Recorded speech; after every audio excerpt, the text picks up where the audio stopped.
Jess, this is not a nightcap. Just now it is. I It's guess not a now it. I nightcap. guess now it. Just came I with the got my mess. drink, so I'm just saying because Jess was just on my ass. Tough. So I'm just saying. There ain't no nightcap.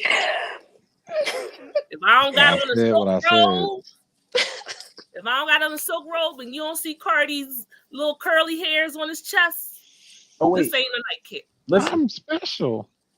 listen. We can listen. My silk robe is right there. We can, you know what I mean? Like we can do that. We can reset. Everybody put their silk robes on. We rock out. I like it. It's comfy. Everybody come back in 2 minutes. Listen, I'm at work, so No. we ain't got no silk robes over here. Hey Darius. I got a utility jacket. So You know, I guess even God mess up sometimes.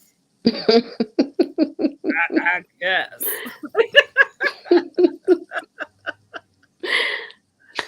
Hey y'all, hey. Listen, I said what I said, and I'm going to put this in your book. The day that just messed up. Hey y'all, hey. Welcome to the Unicorn Straight No Chaser, where you come for the shenanigans, but you stay for the debauchery. We have Chris already in the comments coming up over here to fawn over. Why does he have a Glock in his hand? I don't understand. I don't know. That's baby, wild. baby, Is please. he like that all the time? Sid? Baby, please. Yes. All the time. Every day, every second. Morning to night. Baby, please. You can't be always on. That's a lot. You said it's a lot. Wow, you can't. That's a lot of energy to keep that up. Got stamina. But Endurance. to be fair, I don't think they live in the same city. So long distance, you know. It hits different. Yeah. When you see a nigga breathing room every day, you be like, God damn. Let me let my wonderful panel of unicorns introduce themselves. Ladies first, the beautiful Rapunzel looking. Sorry. That was I'm sorry. You giving me Rapunzel today. That was refreshing. I did not mean that. Was it refreshing? I did not mean to like that. Okay. What's up, everybody? SiddeeQah Love here, coming from Virgo Prodigy.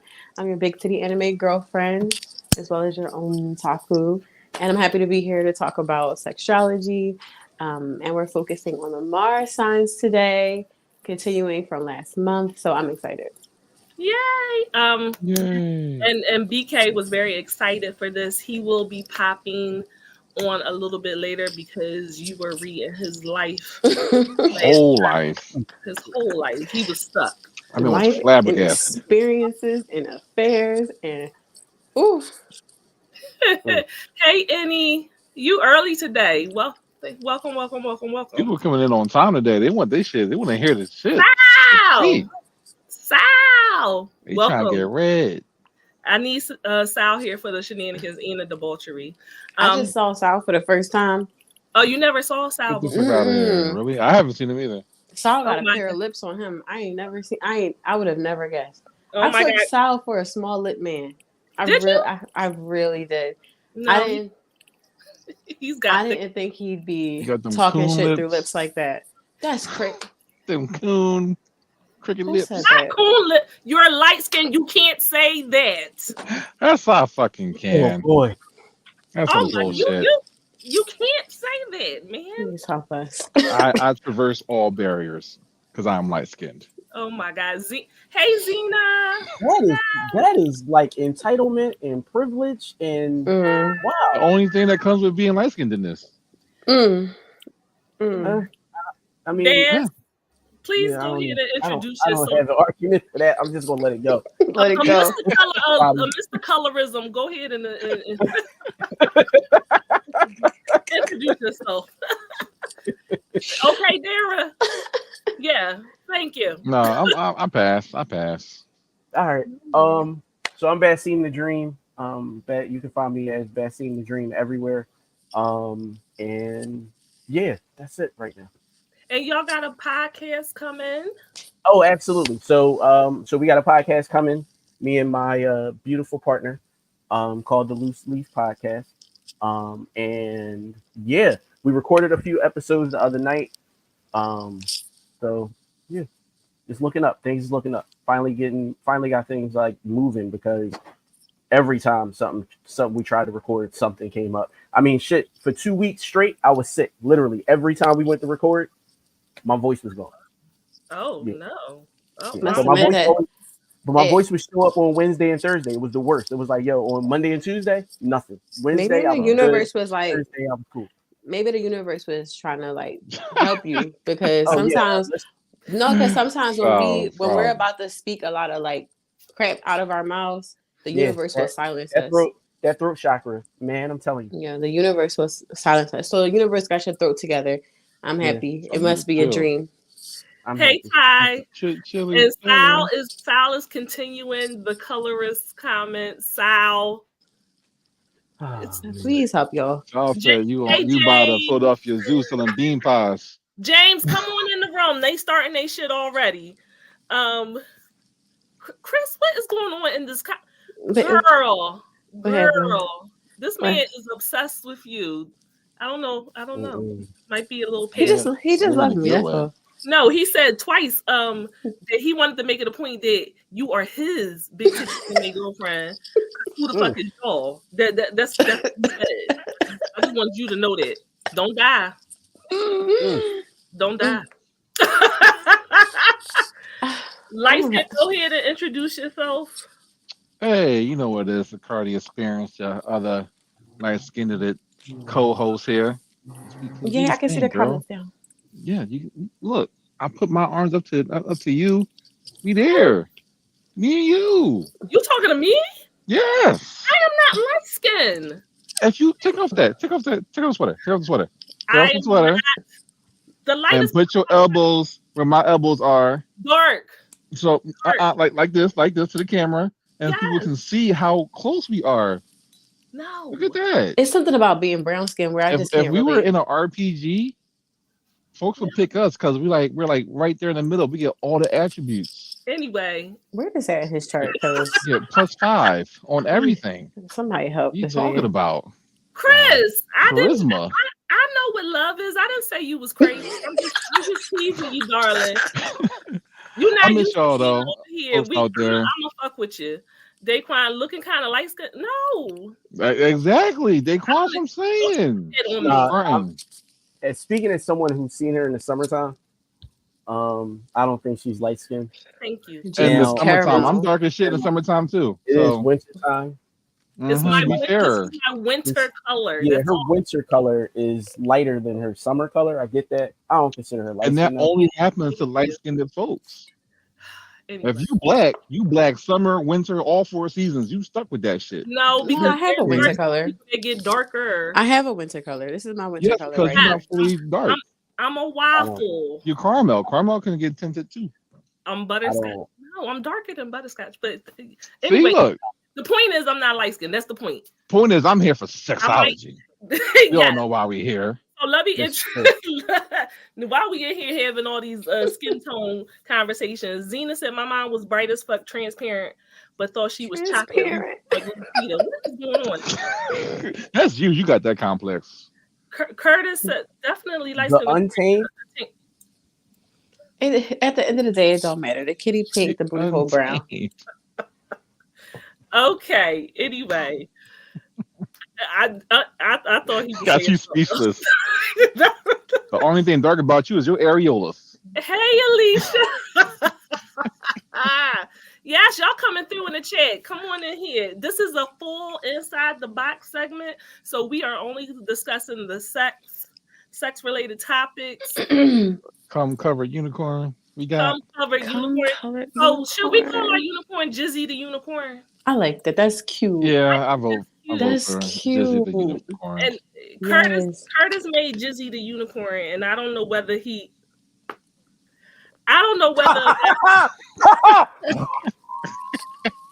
We were waiting for it. We were waiting for it.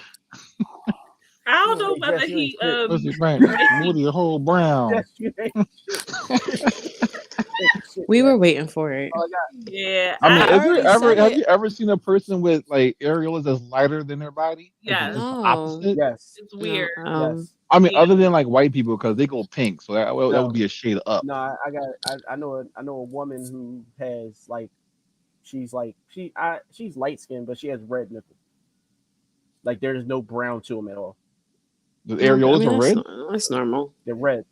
It's like a sexy Rudolph. Curtis, being red.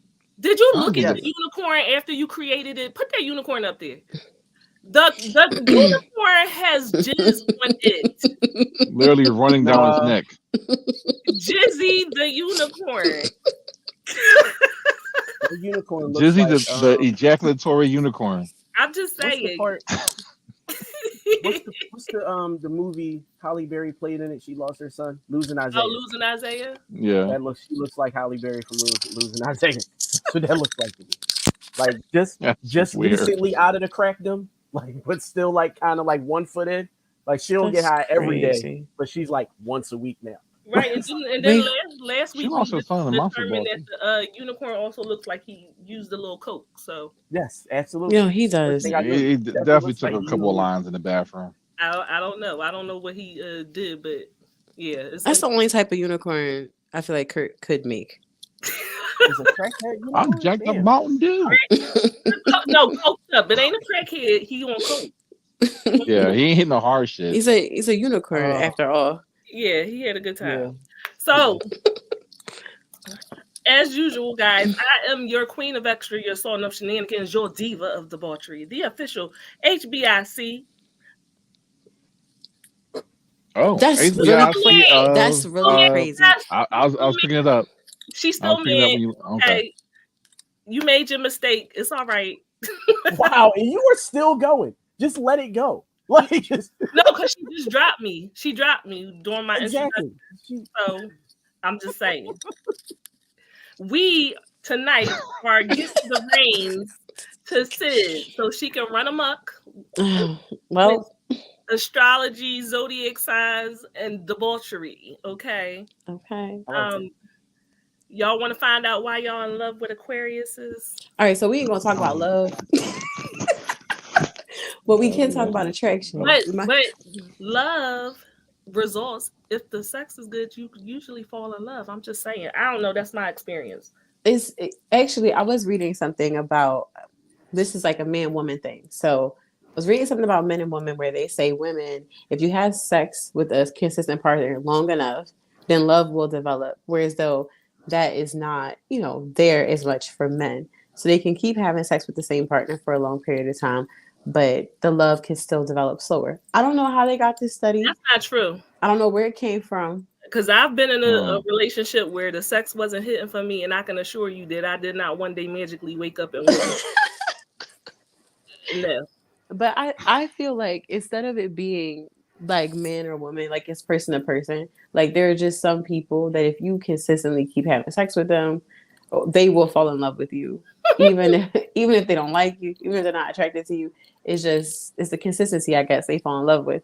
And then there are some people that will have sex with you for years and will never feel an ounce of love for you. Not even like you. Not at all. You're not even like you at all. Yeah. Yeah. Yes. They just want to feel that you want them. They just want to continue to feel that. Isn't that a narcissist? Listen, we ain't even going. I'm just saying. If you fucking someone just to get your supply met, that sounds a little narcissistic. It could be a symptom of trait. But speaking of narcissists, I wanted to go down a recap of what we talked about last month, the zodiacs that we covered, and we had started with Aries. Unfortunately, Just a Mess and Carty, the Colorist Party, lost. That's right. Team Fire, baby. Team Fire. Team Fire, baby. Team Fire. See, you got your first drop. What'd you say? I'm drinking tonight, y'all, so I don't know what's about to happen. You got juicy juice? What kind of mix is juicy juice? I'm making a wick on the beach. I was about to say. I don't know, but you might as well drink that out of a sippy cup. That's that wick juice. That's that wick juice. It's vodka and fruit punch. And I'm drinking out of the cup Ty made me. Sid, the floor is yours, baby. I was just letting y'all get that out. All right, so I wanted to do a recap, and we'll start with Aries because Gina was talking about narcissists, and I feel like a lot of people complain about Aries in a way where they call them narcissists at the end of it. Them and Gemini. So everybody loves Virgo, so that we always hear great things about Virgo. Wait, what happened? Everybody loves Virgo. So we always hear good things about Virgo. I'm sorry. Go ahead. So, just to give a quick recap, what I did was offer y'all 3 words to relate to that zodiac in Mars. Now, before we get started, let's talk about what Mars is again. So Mars will speak to you about many things about your personality or how you take action in your life, but it has a big effect on sex and especially how you like to give out sexual energy, not so much how you like to receive it. So it can be very different. If you want to learn more about how you receive sexual energy and even love, look at your Venus sign. But what you put out sexually can have a lot to do with your Mars. So with Mars and Aries, I had offered 3 words, which was relentless, thrill seeker, and competition. And so we talked about how like their kink could be something like throat fucking or whatever, right? But it's like receive endless. that. It's like endless. They just want to see how far you can go. So you want endless throat fucking? I mean, I'm not a Mars and Aries, so the person. I mean, you not you per se, but someone in the audience has that. I'm sure. I'm sure. But I'm sorry. No, Curtis. So the way you release your sexual energy, you'll be releasing it into her Venus. So how she receives it, or him, depending on your type of partner, how they receive it, is based off their Venus. So if they like it or do not like it, it could be influenced by their Venus. But anyway, we were talking about a kink Can I say something? Curtis, your Mars is in Scorpio, just so you know. Yeah, we'll get to that. I'm just letting him know because he's talking. We'll get to that one. So then to move on from Aries, we talked about Taurus, which can be obsessive and romantic and assertive. So I have a Mars in Taurus. And I was talking about... Yeah, mine is in Taurus as well. Yeah, and I was talking about how people think that like Taurus are not romantic, but Taurus, they are very like strong in their romance. So any area of their life where they have that sort of like rose tinted like glasses or lens that they're looking through, they're going to be very like committed to playing that out. So if you have like a Mars in Taurus, you'll see that sexually you can connect with people romantically more. So it might not just be about the physical attraction. You really are looking for both that emotional and physical attraction. Even if you don't want anything long term, you're both aroused by that balance of the two and not just one or the other. And Mars in Taurus really loves to be touched. So when you're like talking to them, especially during sex, they want to feel you on them. Or else it could really go in one ear and out the other. Because it's like, why aren't you touching me while I'm telling you what I like? Or why I'm telling you what to do? I want to feel you at the same time. Okay. I don't like being read like this accurately. Like, I don't like being read this accurately.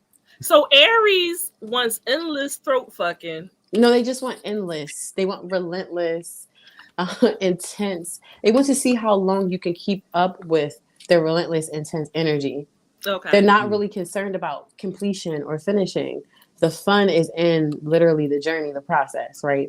Okay. And that's why we were saying, if you put your magical energy through your Mars, shut up.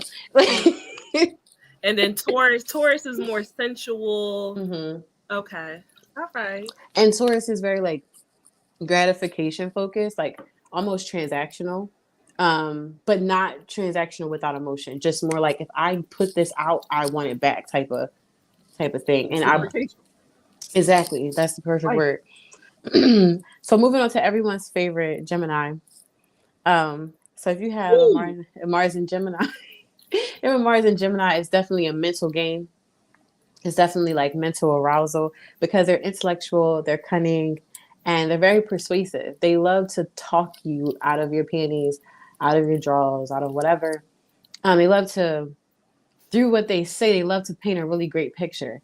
Now, if they live up to it, that's another thing. But they love to create the sort of experience in your mind by what they tell you, how they communicate with you, and they really want to see that you're affected by what they're saying to you, and that's really how they give out their sexual energy. And based on their Venus is based on how they'll be pleased by it all. But it can be difficult when you're like entangled with a Mars in Gemini because you'll feel what they want to give to you. Now, if you receive that, it's really if you can keep up with the mind games. It's really fun for them. All right. Let's get in. It sounds fun. It does sound fun. Well, Carty, I couldn't remember what yours was. I think you had I cannot for life of me remember what I have it written down, but I'm not gonna pull it up right now. I can't remember what yours was. I have mine already tuned up because I need to know. I think yours was like conflicting. Yeah, you were a Virgo, Mars Virgo, and were you a Venus in Pisces? Yes. Yeah. Mm-hmm. So you were like chaos. Yahtzee. I don't know what that is, but Yahtzee. Feels like you checked some boxes off there. It's not Yahtzee. It's confliction. It ain't Connect Four either, is it? It's confliction. It's chaos. But oh, that's what you thrive in. My love life is chaotic and conflicted and confusion. Because logically, right? I know all these things. I have all these psychological things in my head, but But people forget that like toxicity. Virgo can be while Virgo can be all of that. Virgo is still still emotion focused and not all brain focused. People just think that because it has logic and organization and its traits that like it's just all matters of the brain. Like nah, like Virgo loves headiness and romance too, but with purpose, and loves to get swept away, loves to grow and all these things in love and in lust. But with Pisces in there, it will get a little bit chaotic and confusing. I didn't ask for none of that. You gotta take that up with your mom. Oh, me and Regina already got beef is always on the menu for me and Regina. So okay, so two more that we went over last time. We had Cancer. So Cancer, I chose the words diligent. Cancer is a mirror, and Cancer is very emotional, obviously.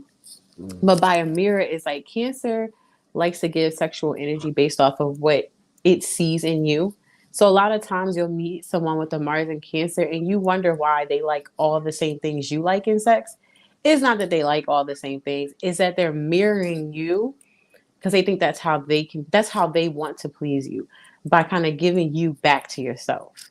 And in that they can get lost and not actually find pleasure for themselves because they're too busy trying to please you. They're usually being taken advantage of in sex. And so Sid, everyone in the chat, I think some people want to know how can they find out what their birth chart is. Facebook user, we cannot see who you are, unfortunately. Yeah. I feel like that might be Jazz, but I'm not sure. Actually, James, are you a Cancer sun or Cancer moon sign? I have a little rubric that I brought with me that actually tells you where your Mars is. But basically, if you go to search any website for a birth chart, you don't even need the time of your birth to find your Mars because Mars stays in a sign for a good period of time. It doesn't change every hour or every day. So if you just go look it up based off your date of birth, and where you lived where you were born, you can find your Mars sign. Okay, so let's see. I'm sorry, guys. I'm trying to see if Jess can drop a link for the birth chart in the comments for you guys. But continue, Sid. I'm sorry. Yeah, if you like drop, or even if you put like your month. She did. So, guys, you can use that link to find out what your birth chart is. It'll show you what your sun sign is, your moon sign, your Mars, all that good stuff. Yeah. Okay, and then the last one I covered was Leo, which is interesting. A Mars in Leo, I chose the words dramatic, gratifying, and main character. So Leo and Mars are going to be looking for people that will allow them to show off and obviously be dramatic, but it's not all about pride. It's not all about it's just not the stereotypical thing of like, oh, I'm the belle of the ball. Like everything, all attention needs to be on me. It's more like naturally they're gonna want all attention to be on them, even if they don't want it. Does that make sense? I was saying before that like a Mars and Leo will be a person who's not even horny but will still have sex just because they know they'll be getting that sexual attention. That's kind of like a man. He just in general. Just because. I really need y'all to stop this narrative. Mars and Leo will pull out all the stops to not necessarily impress you. They'll pull out all the stops to impress themselves, and they want you to be impressed by that. And again, they are main character in the bedroom. Doesn't mean that you can't be main character along with them, as long as your character doesn't diminish their main character energy. Shit. All right, so to pick up where we left off and get into it a little bit more deep, we'll start with Mars in Virgo, which is our lovely host, Gina. And the words that I picked for Mars in Virgo is ambitious, ritualistic, and unsuspecting. Because so the unsuspecting part is the output of sexual energy that Virgo has. That sort of I want to be of service nature gives Mars and Virgo this like very large well of sexual energy and sexual variety, because it knows that it wants to be of service to its partner. Mm-hmm. And so a lot of their partners don't suspect that the Mars and Virgo has that available for them. So it's not even like going to a fast food restaurant or anything. It's like going to a restaurant a la carte. Mm-hmm. That's what like Mars, and you'll be able to pick out every little ingredient you want on your plate, and they'll be willing to kind of serve it up for you. Okay, so that means I'm willing to try pretty much anything. Not anything. You're willing to try most things for your partner because you still have your own ambitions. Like as a Virgo, you still have your like Mars and Virgo, you still have your own ambitions that you want to reach sexually. And so if your partner's like wants, like their frivolous wants, if that conflicts with your ambition sexually, your ambitions are going to win over their frivolous sexual like wants. So if you character, if you did, well, that's Leo.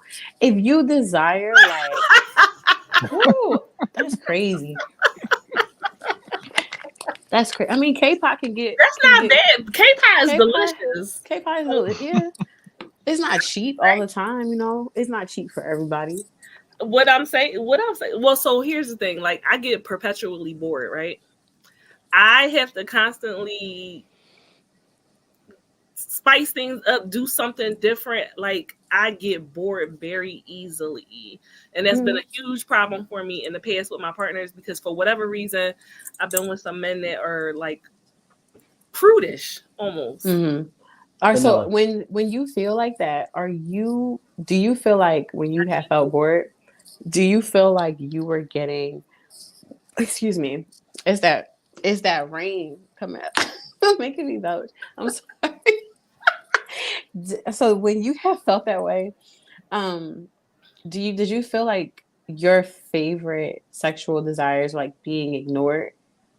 Oh yeah, my desires were ignored because like your top ones though, like the ones that you were like yeah, really trying to. Okay, yeah. So that's why, because it's that ritualistic nature. Like Virgo thrives in being able to set forth a plan in their mind, like it's subconscious. Like, this is what I want for myself. This is what I want for my partner. I want to follow this plan.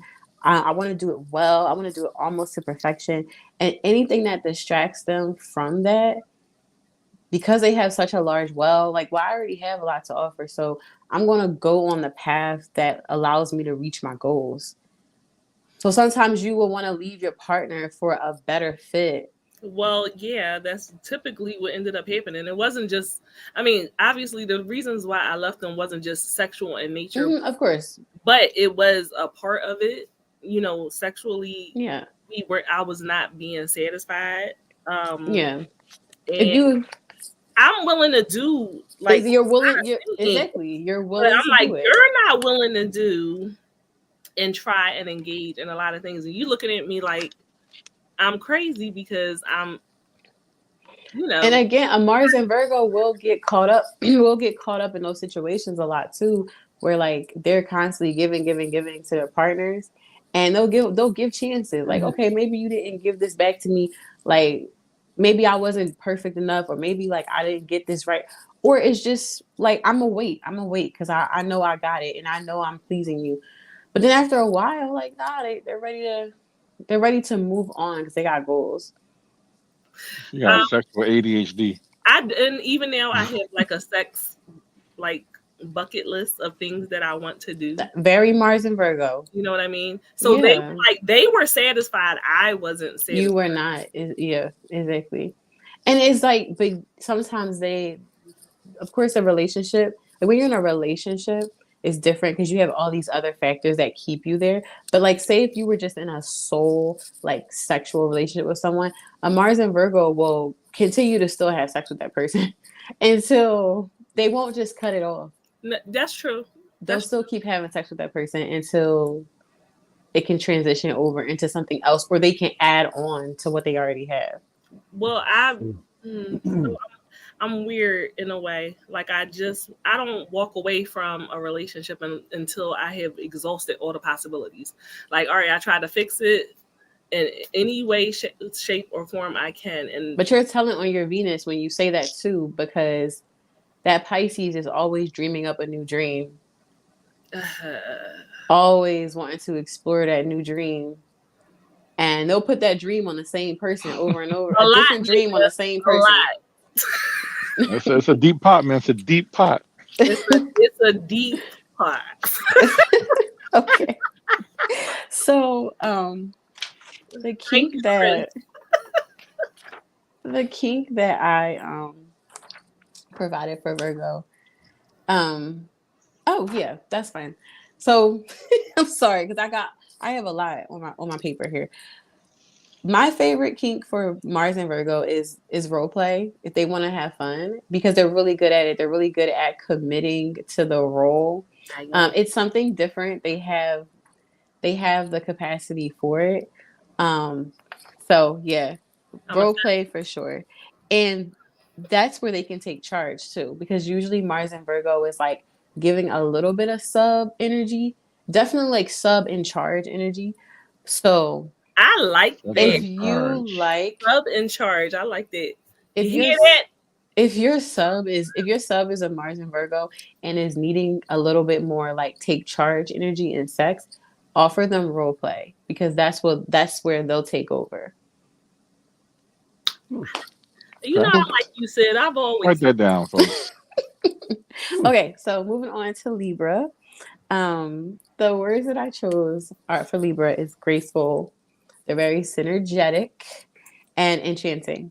So Mars in Libra doesn't remind me anything of Aries. The only thing it reminds me of with Aries is that they're not very worried about the completion of it all. They're just very focused on the experience of sex. Mars and Libra will spend a lot of time on pre-sex activities to get sex. They love the feeling of being sexually wanted, They like being pursued. Like they love you flirting with them. And they're going to keep creating an environment for you to do that. This is weird to say, but like a lot of like mistresses or like whatever have Mars in Libra energy. No, wait, what? I like it. No, it's so weird. Mars in Libra makes a good side chick. Got it. Wow. No, it's crazy to say because that's only in like monogamous situations, right? Or closed situations. But like if you are looking for like a unicorn or you want to add a more casual third to your whatever you got going on, or another, it doesn't have to be a third. It doesn't have to be a third. It could be a fourth, fifth, or sixth, especially if it's something a little bit more like touch and go. A Mars in Libra is really great for that because they'll create that very like loving environment for it. They'll give you a lot of space. Just continue to pursue them though. Continue to make them feel wanted and they'll provide the rest. As far as like that more, because people don't think about like people don't think about when they're going into like these group sex or like multi people situations that they think like, oh well, if they like this and if they like that, then that means that they're good enough for us. But one like factor that's really important is somebody who can create a welcoming atmosphere all the time. And all you have to do is like make them feel wanted. You don't have to necessarily like buy them expensive things. Like they'll do it for themselves. Yeah, you said she a cheap hoe. No. I ain't say they cheap now. No, I ain't say they cheap. Don't get it twisted because like because Libra like Mars and Libra loves luxury experiences, which is why they like the idea of more in the bedroom. They love to have excess. The Libra sun signs, I feel like they generous with they genitals anyway. They're generous with whatever they value. So if they value their sexual abilities, they're going to be generous with it because they want people to have a good experience with them. So I ain't got a male or female Libra yet. There wasn't. I don't want to say a whore. But if you ever met like, I'll say it that way. That's the word I want to use. Not whore, but whore. Generous. It's just about that enchantment, really. Like whatever they value, they want others to have that as well. It's all fair play. It's all fair play with Libra energy. So if I got it, you gotta have. And if I got it and you got it, like that's fair. So no, like they don't want to necessarily be up in a situation where you don't got it and only they have it. Like that's not gonna be very fun for Libra. They're not trying to help you get there. They want you to be there and they'll help you maintain it. They're not trying to like be in the struggle with you. And that's not saying that you won't meet a Libra there are little Libras who will do it, but it's what they prefer. Like it's what they prefer. Mars and Libra is fun. So it is like that psychic scammer that be in the back of the beauty salons. They ask you questions about your life to get your dead grandmama social number. Nah. Nope. Call me now. Nope. I'll be offering too many free and low cost readings for that. Sal, I think is that Libras are people pleasers. They are people pleasers. They're pleasure. Like shit crazy. Like they're batshit crazy. I'm just saying. So I think in the lab when I was here last time, I was talking about what I care about in astrology is maturation. So we always refer to the signs in their most matured state. We don't talk about the process of them maturing. Like when you're born, you don't come out the pussy like a full grown Virgo. You come out. I came out a baby Virgo. So all of the like less mature and the more negative sides of Virgo, like I had to grow out of that to become what I am now, and I'm still growing out of it.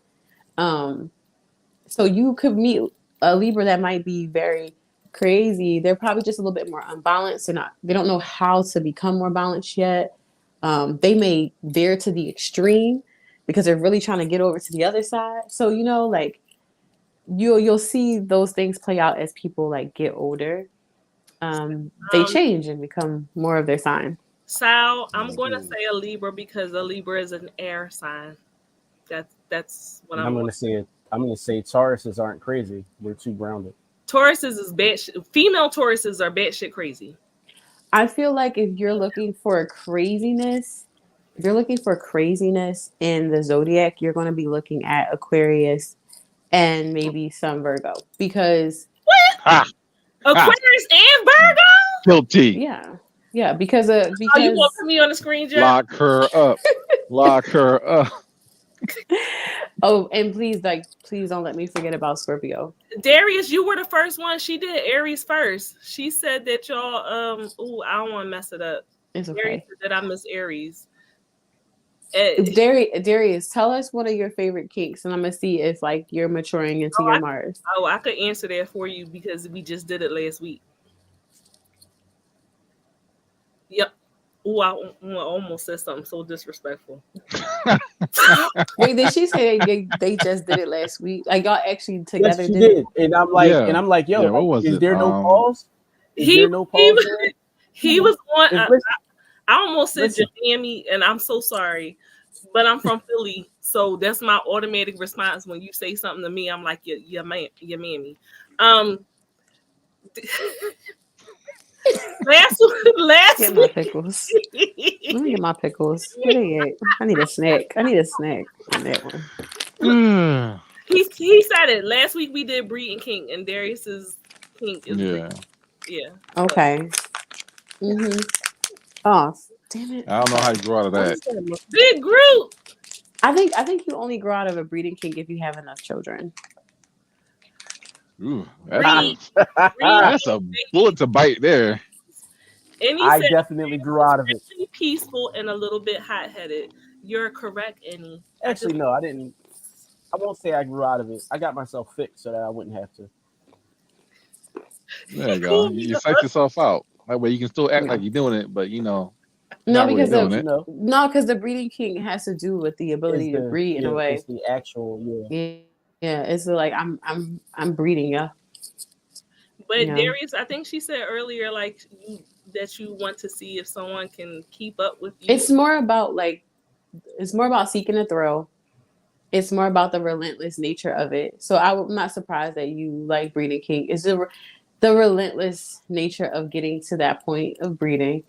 And what that feels like, and not so much about, I'm not going to say you don't care about the completion of your partner, because as you mature, Mars and Aries, you do care about the completion of your partner.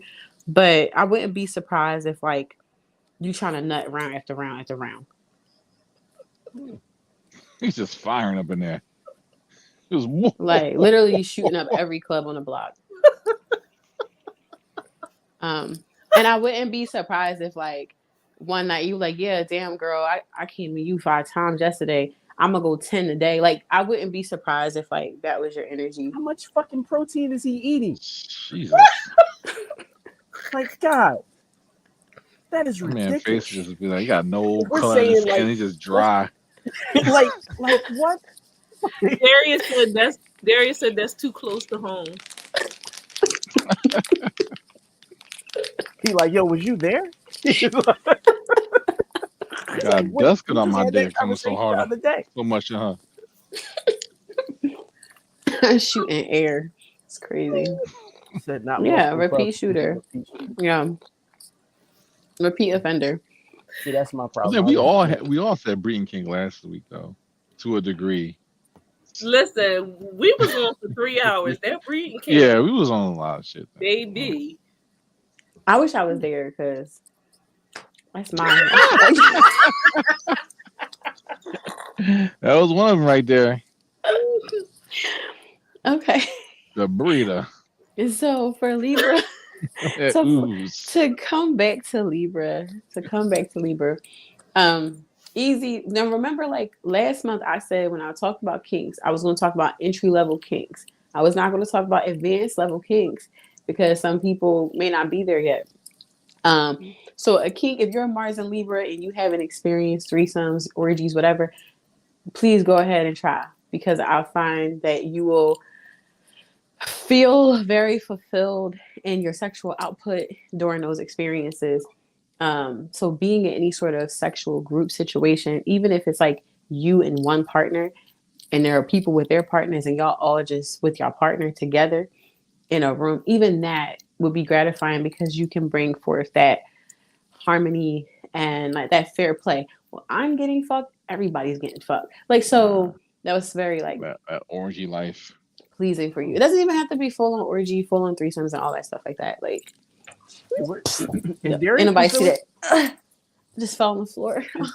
Is Darius from Philly? If Darius from Philly, I got a place for him to go. All right, cool. I got him. I'm gonna send him some. Where he going? Well, I'm not gonna say it on here because they not paying me to advertise. What you scared? But I got you. Okay. Yeah, they're not paying me to advertise. I don't know. Use this, coupon code so and so. Lucy Podcast at the door. Get 10% off entry. I'm gonna send them to my favorite swingers club. Oh, Darius, are you a swinger? I mean, he may not. Isn't Darius? Oh no, that was James. Who was the Mars and Aries? That was Darius. That was Darius. Okay. Yeah. Curtis said, "When the fuck is Miss Cleo going to get to the Scorpios?" I'm getting the Scorpio. I'm getting a Scorpio right now. She going in order. She ain't skipping over nobody. I just want to let the Mars and Libra know what they can do to. Yeah, girl, you go at your own pace. Don't let Darius said anybody rush you. Wait, Darius said my hidden kink is monster girls, but keep that quiet. What is a monster girl? I don't know, but I'm gonna have to porn hub that one. If he like it, I love it. I want to know what a monster girl is. See, you needed to be on the link. I'm gonna find out in like 5 seconds. Listen, it is. If we came on this live with like horns and like fangs, and we were speaking in like a different language that like humans don't speak, like Darius would be turned on by that. That's a monster girl. Okay. I guess, child. Ain't that just cosplaying? No, because like we're not actually monsters, but like if we were like, that like green ogre chick that be showing up on like ads and stuff. Shrek? Or like Shrek, but on those RPG games. A vampire, werewolf. Oh, like or even trolls or like octopus women or like, so it's like it's harpies. Oh, I'm a siren. Chris Darius is turned on by his pulse. There you go. Effing succubuses and whatnot and tieflings. Monsterality, that's not a thing. Why not? It don't matter what the name is. All that matters is that Darius like good old succubus. I'll fuck the shot. Okay. I'm a succubus. I wouldn't. I've had them in my life and I'm cool. You cool? I got 3 kids by one. I'm good. That's wild. Well, look like succubus got you. That's real. That's crazy. Why you call her a succubus? Succubus. I'm just saying. I'm not gonna go into it on this public radio show. No, that's actually really wild. Like a woman that gives off succubus energy and gives you 3 babies. Bound to her forever in servitude. She gave us 3 babies. They're ours. I understand. Sure, whatever you say. I understand. Hey, Kiana Davis. So Who is Kiana Davis? Okay, let's get into Mars and Scorpio. Somebody gets out. Government succubus family. Gets out. Gets out. So I don't know what he in for. A sister or a cousin. All right, so Mars and Scorpio. Oh, my bad. She in the chat. I thought he was putting somebody's name out there. My bad. Welcome, Kiana. Curtis, if we ain't getting the Mars and Scorpio, is blame the host. If they keeping you waiting. Blame Gina. No, we didn't. We're not doing mental health today. We're doing sex. He ain't come for no damn astrology. That shit if you want to. There's some good Minotaur slut books out there. He ain't come for no damn mental health. He came for sex and astrology. I'm shocked he even came for the astrology way. He be running scared from anything. He just really hear that Virgos is the best in bed. That's what he's trying to hear. Once he realized that sex is actually like a spiritual exchange, can be a spell and all kind of witchcraft, He might even stop fucking. He don't. Go ahead. So Mars is Scorpio. Go ahead. Mars is Scorpio. My 3 words, very simple words: intense, creative, and risky. Scorpio energy has a lot to do with the death of things, the danger of things. Don't put him on the screen no more. So yeah, like Scorpio is very shadow energy, and so Mars in Scorpio is just very interesting because it gets pretty dark. You know, if you shut up and listen to what she's saying, it gets really dark. Mars in Scorpio has a lot of calculated sexual energy. I wouldn't say like they're like evil masterminds behind sex, but they definitely can use sex for their evil plans. Manipulation. And sometimes, you know, being on the dark side can feel really good. Some other things that I said about them is that they do hold a lot of emotion. So it's more dangerous because there's emotion involved. They definitely, like Taurus, give that play between mental and emotional.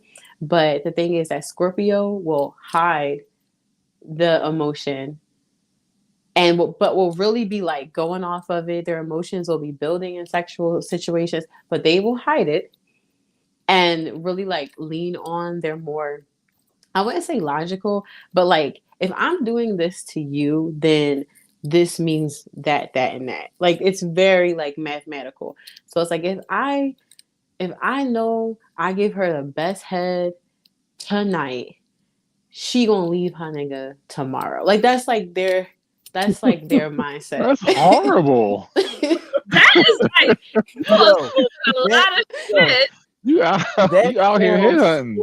That sounds so Taurus to me. I'm like, wait, that sounds normal. That's that transaction nature. That's not how we going into this. That's not what we're supposed to do. Yeah, it's just more so that they're calculated about it. So it could be also that they want to avoid the person in a certain capacity after they have sex with them. So if I put the sex down on them like this, but I act like that before and after the fact, it'll create this type of situation. So they're just very like calculated in how they use their sex towards other people. It's very based on how they actually feel about you. So Mars in Scorpio can definitely hit it and quit it. One night stands is like, it can be very easy for them. One, they don't have to get emotionally invested, which is always the risk. If you are having consistent sex with a Mars and Scorpio, they emotionally want you in their life. They want you there. They love to feed off of your emotion as well. And they're going to give you a lot of emotion during sex. They will not be giving you no plain, I'm just going to like drill into her sex. They're going to be talking to you. They're going to tell you all kind of shit while you're having sex. They may tell you shit before and after sex too, to make you feel like, damn, this nigga must really love me. And he ain't even said the word. They know exactly how to get what they want out of sex and with sex. So if you are someone like who's like really good at discerning, like, and if you have like standards for how you want to be treated, like after sex, you can maybe avoid Mars and Scorpio. You may not fall for their calculations. You just have to be careful with them because they will feed on your emotions. I check Ty Scorpio. I don't know if she's in. No, that has nothing to do with her Mars though. Yeah, okay. And Mars and Scorpio. It's not all bad. Like, it's not all bad. Like, a mature Mars and Scorpio will be a great partner. Like, no matter what type of dynamic they're entering into, because once they're focused in on one partner, they're going to be like constantly trying to figure out the best ways to provide you deep pleasure and how they can also get deep pleasure out of it. And it becomes like this endless, like, it's like falling down a black hole of like good sex. Darius is like, she wants that. She knows how to give me that deep pleasure. Incubus. There goes succubus. That the plural of succubus is succubi? Maybe. Maybe so. I'm a little conflicted on how I describe sex in Scorpio. I really don't like that people equate sex and Scorpio the way that they do, because you're just eliminating the good balance of like mental and emotional energy they put into sex or any connection at all. Well, it depends on the person, right? Is the intent, right? Because if the intention is malicious or manipulative, then it's not good. It can get crazy, right? You're right. Yeah. It can get crazy. And you know, another way that you kind of make like a Mars in Scorpio go a little crazy is if you shut them out. Once you let a Mars in Scorpio in, and especially because they know they found the way in. Like, they're not like, oh, this person just opened up to me because I'm so, no, like, I found that opening and I went in there. That's how they feel. And so once you close them out and make them feel like they can't keep exploring, they can't pour their emotions into you, they can't fuck you the way they want to anymore, like, they got to do it differently, like, or you shut them out of how you don't like what they do anymore, like, that will hurt them. And so that's their kryptonite. It is their kryptonite because they're already doing something risky in the first place. Like, they're already doing something. If they know that they don't want to be with you and they're having sex with you, they're already being risky because they're more prone to fall in love with the people they're fucking more than other signs are anyway. Really? Depending on how they go in. They're not able to have just, you know what I mean? They are, depending on how they go into it. So that's why, like, it's good to be emotionally compatible, like emotionally having like mutual emotional feelings. So if you know you just want sex, have sex with people who just want to have sex. If you want to have sex and camaraderie, you need to find good friends with benefits. If you want to have sex and have a long-term relationship, find a good long-term partner who's sexually compatible with you. Don't be a Mars and Scorpio thinking that like you can just do it without any plan, because you're going to fuck around and fall in love with somebody and then you're going to have like 3 babies with a succubus. So it's like, you gotta be just like that. Gotta be careful. Not to play you. That's literally how it happens. That's literally how it happens. I ain't even mad at you. I ain't even mad. Like, that's literally how it happens. Jess, you like this sipping your tea, baby. Like, I literally just went over like my life story as far as like my kids are concerned. And over the last 20 years, it's been a lot. Been a lot going on. But, I'm so sorry for you. We hear you. That helps. You have a lot longer to go. There could be many reasons why you don't have no kids, Curtis. Sal said, but what if you want somebody that's going to beat you up and leave bite marks on you, Sal? All a nigga wants. That would be a great Mars in Scorpio. So I was getting into the kink. So the kink is any danger play, knife play, anything that kind of pulls at either like that's physically dangerous or mentally dangerous. What up, people? Hey, BK. What's on? BK. Look. BK saucy. BK saucy. This nigga is in Chicago in a fucking wife beater. He is saucy. Orange might be like that. The nigga saying for Nickelodeon.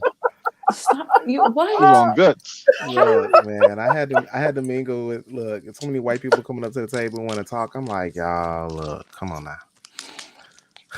Work-related things. I'm mad that BK was on here for 30 seconds and then Carty's like Nickelodeon. He trying to flame you before you even get settled. I mean, you know what? This new Twitch sexual thing, I can go shirtless and show nipple now. You know. First of all, hey, orange is my favorite color. Curtis, come at me with a knife if you want to. She said anything that's dangerous, thrill seeking. It doesn't have to be knife play. Plus, it might. Plus, it's not. Plus, it's not you. No, that's what Sal wants exactly. Well, yeah, he wants like the gun to his head with one bullet in it and like gets, smacked in the face and pistol whipped. But you have to be. Sal and Chris said, "What's up, BK? What's up, y'all? What's up? What's up, everybody?" You have to be careful. That's okay. Sorry. We were waiting for you. We're not done yet. We still have a few more signs, so you can get plenty of input. So Curtis, it's not that you'll be the one getting the knife pointed at you. because it's Mars and it's about sexual output, you'll be the one wielding the knife. Yeah. Oh, hell no. You'll be the diamond though. You'll be the one seeking to provide the danger play for your partner. Curtis do knife play? Oh my God. See? Wow. Context. See? When you come late, it's all the context. Like it's no, that was perfect. Leave it right there. Let's move on to the next one. What's that crazy shit? Move on to the next one. Go with a Nerf gun. I knew see, that's some Virgos. That's some Virgos. Hell, dude. Okay, so Sagittarius. Let's get into Sagittarius. And not Sagittarius. Sagittarius. Hey, watch your mouth. I don't see a difference. Sagittarius, they love to just have a good time. And sometimes they may leave behind a bit of destruction because they party too hard. But most of the time, a Sagittarius doesn't have any malicious intent behind what they're doing to you if they're mature. That's right. Carty party this Saturday, y'all. You know, he is not mature. If I was balling, I would fly to Philly just for this party. BK, we be having a good time. Every time I go to Carty's parties, I don't remember a lot of shit the next day. That's all I'm saying. I heard that Carty got a basement and that things happen in the basement. All fun things. I tell you, all fun things. I need to visit this basement. Just let me know if I need to bring condoms. I think you should always. I think you should always bring. You should always bring the condom. You can, but then you need a breeder, so maybe not. I don't know.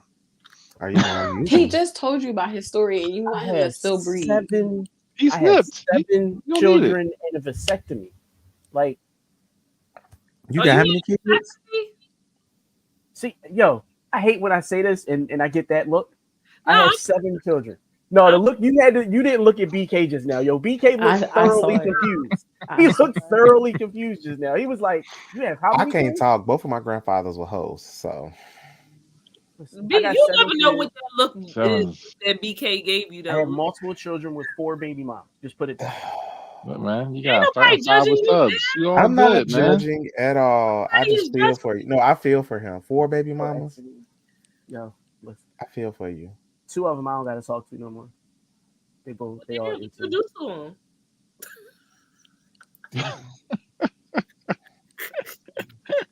Team no kids. I'm sorry. But you know, I'm not enjoy even. While it lasts. I tell everyone, kids are the greatest things in the world. Just don't have any. I'm trying to hold back so bad because that's such a Taurus trait. That's such a Taurus trait. Like, I know that it's weird to say this. Please take it with like a grain of salt, sort of. Take it shallowly. But like, it's such a Taurus trait to kind of have multiple like kids with multiple people, just in a way that Taurus likes to sort of like bring about wealth, and they're okay with excess because they're very like focused on wealth. They're very focused on like generational growth and so forth. So like naturally a Taurus will want to procreate because they will see building a bigger family as building a bigger opportunity for wealth in the world. Carrying on a legacy is like a big deal to Taurus. So even like with your Mars being in Taurus, how you like take action in the world would be to multiply. So if somebody give you some money and put it in your hand, the first thought is, how am I going to multiply it, not how I'm going to spend it. That's even a part of your Mars energy. And increase your chances for your kids not to throw you in the home. Here we go. No, that you got to have girl children for that. You got to have girls. You got no girls? No, I do. I have 4 girls. There you go. 4 girls, 3 boys. But I'm just saying, no, it's not just having kids, because the boys, listen, me and my little brother, we already picked out the home and all of that. It's something, you know what I mean? Like, we like, listen, the best one on the East Coast. The best one on the East Coast. Like, I don't care. Like, I don't care where. And if it's in DC, I got to move to DC. Like, wherever it's at, I got to move there. Like, but I ain't going to be the one wiping her ass. That ain't going to be me. Nope, me and my brother are both happy. My father's married. Mother. Absolutely love my mother. And my mother has lived past my father and her previous, her husband after that. So listen, She's gonna be here for a minute, and I don't think that she's gonna be married when she gets sick. I think they gonna be dead already. So it's gonna be me and my little brother. Like, so yeah. I know my girl's gonna take care of me. That's damn sure. Girls got me. Well, I ain't worried. He's a really good dad. He's just the colorist. All right, so getting back to Sagittarius. Anyway, back to Sag. Sag life. Let's go. Sag season right now. So Mars and Sagittarius, I picked 3 words: bold, non-committal, and daring, of course, because it's That's crazy though. You said all those 3 words. Non-committal. So even if you're in a committed relationship, it's like not being totally committed to any sexual habits, sexual routines, sexual lifestyles, sexual norms. I don't like Sagittarius. Like energy doesn't need to be committed to anything that is like sexual consistency to give pleasure. So it's like they could be really great in one position, but you'll find success like climaxing in another position with them as well. Like just to give you like such a simple example, they can bring you to like completion multiple ways. So they're not gonna have like he really put it down like a missionary. Like no, like my nigga put it down every which way because they're not gonna be committed to like one way of like reaching like their pleasure. Because it's boring. And so and so one thing about Sagittarius, they do actually care about the ending of things. They want to find what will bring them the most excitement and then move on to the next thing because they know that one thing is not going to bring them excitement. They're not very much into receiving excitement from the same thing over and over again. So being bold has to go along with that because once you kind of complete everything in your comfort zone, you can either go up into really exciting, like dangerous territory, or you can go down into like depleting dangerous territory. Sagittarius wants to go up where it's more exciting. And they love to dare you to be daring with them. So they want partners that are willing to explore with them, or at least allow them to explore. So if you get a Mars in Sagittarius, it does not mean that they don't want to be committed to you. It does not mean that they can't be committed to you. If they are, they at least want you to try all the things with them. Okay. That's right. Hold my hand, girl, as we get into this freaky nasty shit. And it's so...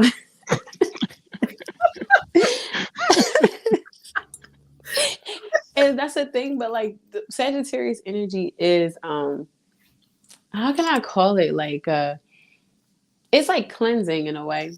It's like when it's not really meant to be an energy with a lot of impurities. So they don't want to have a lot of like weighed down emotional like trauma attached to the sexual energy that they put out. They're really not trying to build trauma in you after an experience with them. They really want to leave knowing that y'all have fun. So leave on a good note. Leave you coming back for more. Exactly. That's right. Traumatizing. God damn it. Carty is traumatizing. I don't know what you're talking about. In a good way. It's only traumatizing based off of how you receive him. Because if you want something more than what he's putting out, there's no positive trauma, Carty. I was like, what's good trauma? An experience that you want to live over again. No, trauma that keeps you safe. I don't want to. I don't know why y'all be asking. Why y'all ask Carty questions when you know he gonna answer in light skin? Touche. Darius said the interesting thing in positivity is how there's a distinct difference between mature and immature version of the same signs. So very true, Darius, because I am now a almost mature Aquarius. Childish. See, I was about to say your mammies. I'm drinking. I don't. My filter is a little. I'm still loving Steve Urkel with the Keyblade. And I don't know your mom. Your mom ain't never did nothing to me. I'm so sorry. It's all right. I'll blame your sign. It's cool. You don't know better. You're immature. It's cool. It's all right. Your mama should have swallowed you. Where is the Hey, let's go random. Where is the I maturity? don't disagree with you. Where is the maturity? Please. Your mama should have swallowed you. Like, I feel that way for everybody. I mean, all we do is use. Damn. Wait, what are you talking about? Wait, all who do is use. Just humans in general. All we do is just consume. Let's stuff. consume. Yeah. There's too many of us. Just consuming Doing too much. Okay. Swallow more cum, folks. There you go. It prevents breast cancer over a 10-year period. Yeah, and get your protein and get your skin all nice and shiny and beautiful and nice skin. It's very healthy. Okay, so the kink for Sagittarius that I would recommend.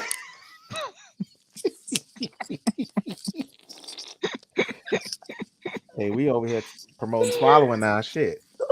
That's right. Just a unicorn, everybody. Jizzy the unicorn. Just a unicorn. So I can't find a name.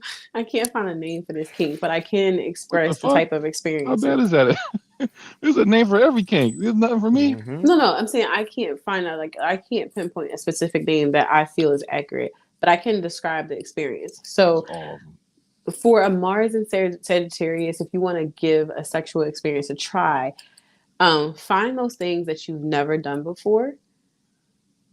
Because the first time experience is like what really drives like a Mars and Sagittarius like over their pleasure wall. They find great pleasure in doing something for the very first time. So maybe like put a list of 10 things and then like chase that in a week. That would be like mad exciting for a Mars. You know what? I actually have done this. So last year I made a list of things I wanted to do sexually. And I think I got through a good bit of them. So, what would even like make that more intense is like set the list in intensity. Like, so start with the easiest thing and the hardest at the bottom, and then try to set a pace for it. Like, I'm gonna do these things in this amount of time because it gives that that is gonna be hard. I set the bar high for myself last year.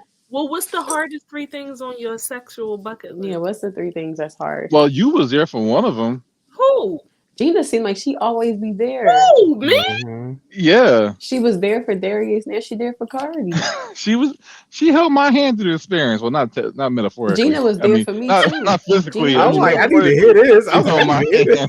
Gina was there for me too. She was. She'd be there. She'd be like, okay, the sex Sherpa. Huh? When the dick sucking contest? She's a sex madam. Right. Because even there was this one. At the no, club. let me tell you. There was this one guy at this event that we were at, What? and I was like, Gina, and Gina was like, "Yeah, I already had to watch him. other podcasts. You can do that, girl." I'm sorry, Gina. I'm so no, you can talk to it. I was just saying she talked over top of you. Go ahead. Oh yeah, go she ahead. wasn't apologizing for talking over you. She was apologizing for putting your shit in the street. I don't give a fuck. I'm so sorry. She said, "Girl, I had him. You can have him. I had him already." She like, says, yo, fuck that. I wish more women thought like you. Hear you. I wish more women thought like that. For real. I'm so sorry. What? I was about to say, damn, wait, but you it was held more his so hand like while he got his dick sucked? What? I was like, wait a minute. We're gonna talk about SiddeeQah's first. We could make it me later. I'm louder than Sid because Sid has a soft, soothing voice, and I sound like a nigga. No, it's so erotic. That's I'm sorry, really? Chris. Trying to hook me up. I mean, I seen Sid get your little experience on too. I did. Sid was trying to hook me up with this guy at the cuddle party. Oh, I was. And I was like, I did that already. Like, Like, but he was trying to run it back. And I wasn't trying. He was spinning the block. Yeah, you was like, it ain't 2023 yet. I was good. I was going good on it. You know what I'm saying? I could tell too. Like, he just needed to exit. That wasn't the first time though, Sid. That's because you don't know it wasn't the first time. Like he was trying. It was more so like I was like, look, I'm not trying to do this. But I'm sure that like, you know, Gina could give you a better experience than I can because like, you know, she's the belle of this ball. She's been around this rodeo before. Like, I can't give you what you're looking for, type of thing. And Gina was like, No, baby. I've been there before.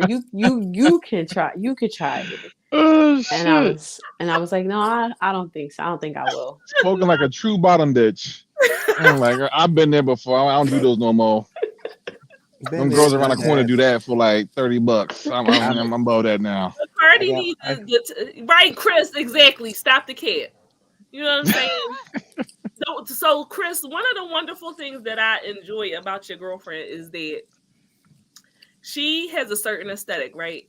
And sometimes when you have a certain aesthetic, that makes it very difficult. Don't flip your hair like that. No, seriously, it can sometimes make it difficult for women to be puppy goo goo. Be friends with you. You know puppy goo goo? I'm sorry.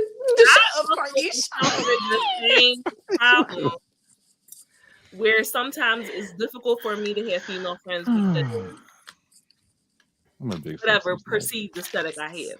But me and Sid have never had that issue because we encounter the same problem. We really do. We really do encounter the same problem. We encounter the same problem. So that's why I have always liked Sid. Because both of y'all got big titties. That's why. There's big titty problems. That's not. I don't see an issue with that. I don't. It doesn't have anything to do with the titties per se. Hers. Titties. I'm sure they probably do. Hard to find shirts. My titties couldn't even make it in the camera. I'm like 90% sure. Like, I'm loving this chakra crystal in the cleavage right now. That's because BK last week somebody came in the comments and was talking shit because my titties was out. So what's wrong with that? I needed all. Oh no! Like whoever she said was invalid because her titties was out. Whoever that was, fuck you. We like titties over here, okay? Yeah, he was a fucking asshole. Well, Chris, let's be friends with me. That's all I'm gonna say on it. I can't even see his comments. He said, I'm on a hunt for Sid to have better friends. I said, allow Sid to be friends with me because she don't got to worry. True. If you lay on the floor, she will block out the sun. She ain't got to worry about me being a hating ass bitch. That's all I'm saying. You be in your own lane. You don't come in my lane. No, not at all. And I don't come in yours. And we take pictures together. I'd rather just supply you with what you need. It'll be a picture of pillows. That's all I'm saying. It's cute though, because the picture that me and Gina, like a couple pictures me and Gina do have, like our titties were tittying. Like they were like bouncing off each other in the pic.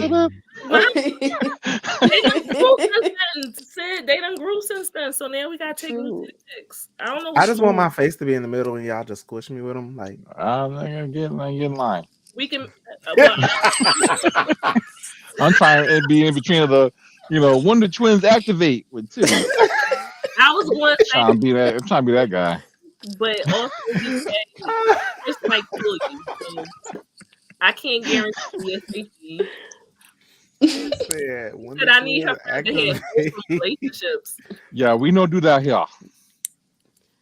It's crazy that y'all hear like that Chris would type also. Right, I think he's trying to change his ways with you. Look at him trying to better himself. Do you know that this show is called Unicorns? Obviously means like monogamous. What? Welcome to the anti-monogamy show. Right.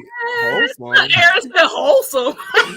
It's more like anything is more wholesome than anything. We probably around these parts. It's wholesome. Wholesome, exactly. We're wholesome. Yes. Oh God. Yeah, y'all added too many letters. Y'all added way too many letters. Welcome to the show. This is what we talk about. Especially how Chris and I met. Like it's not. There's nothing wholesome.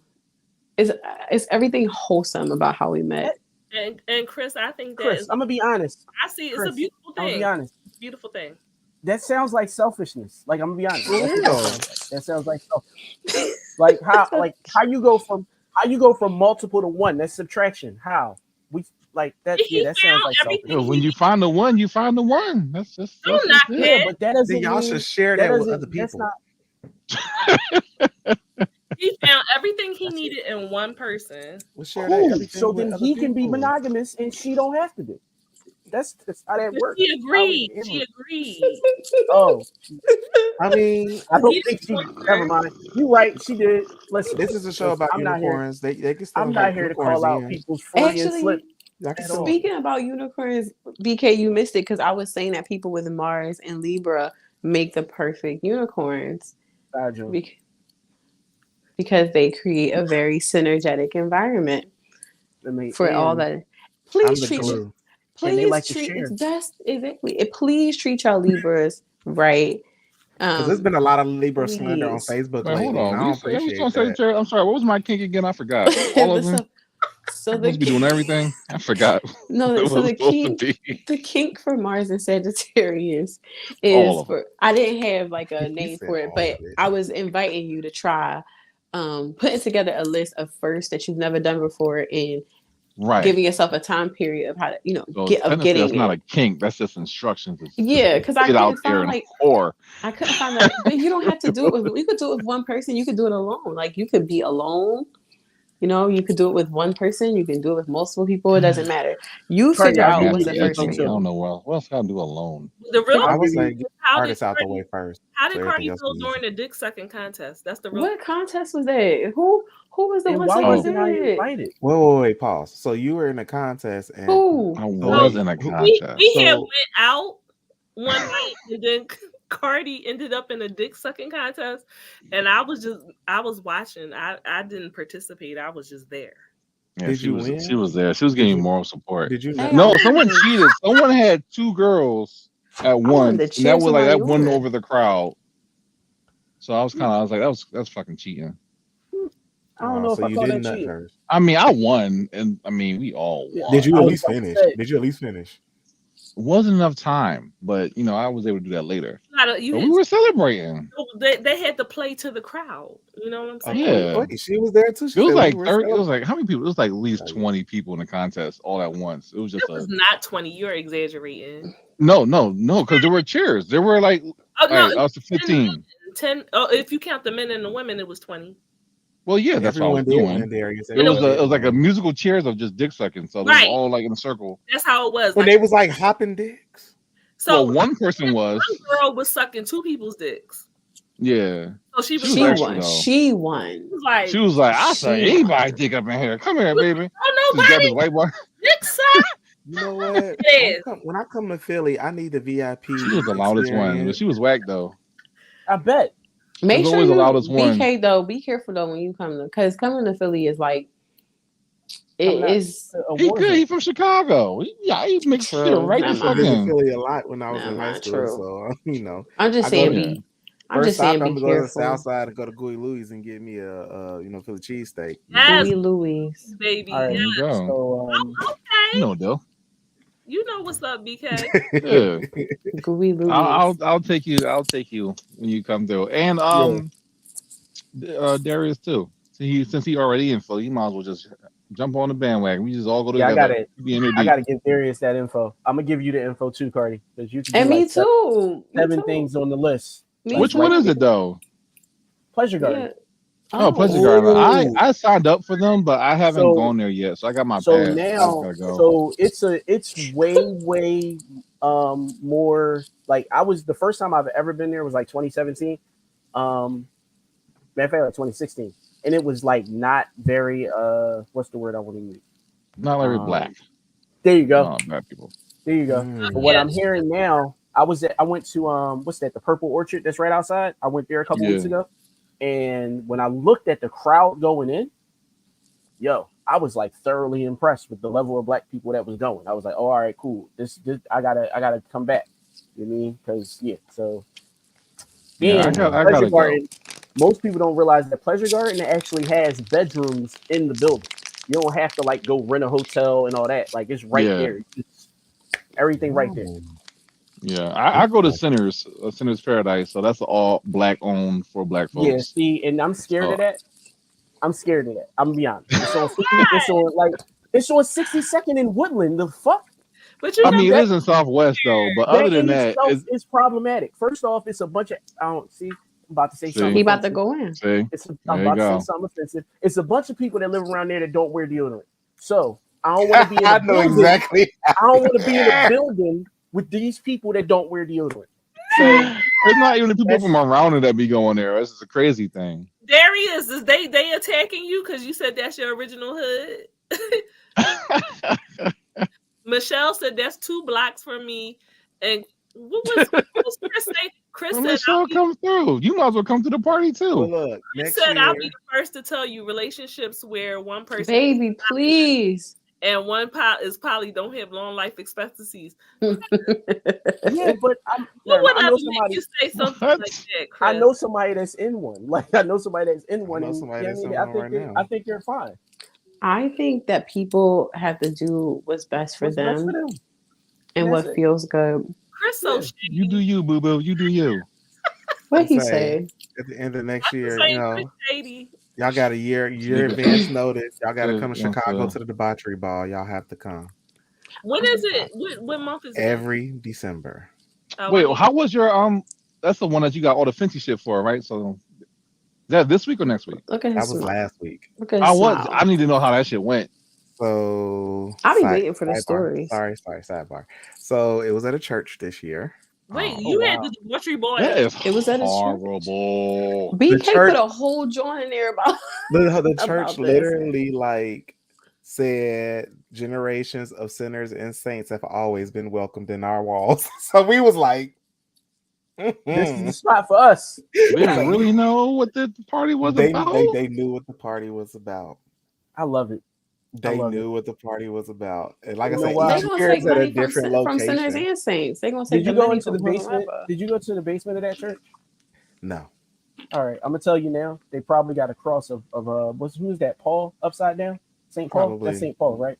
Yeah, probably got demon in the cage. It's probably some Vatican shit. It was one of them. It's some Vatican shit. It was one of the old big churches of Chicago too. It was one of them cathedral Vatican looking motherfuckers. Okay. Yeah, the organ is built into the building. Yeah. It was one of them. Shit.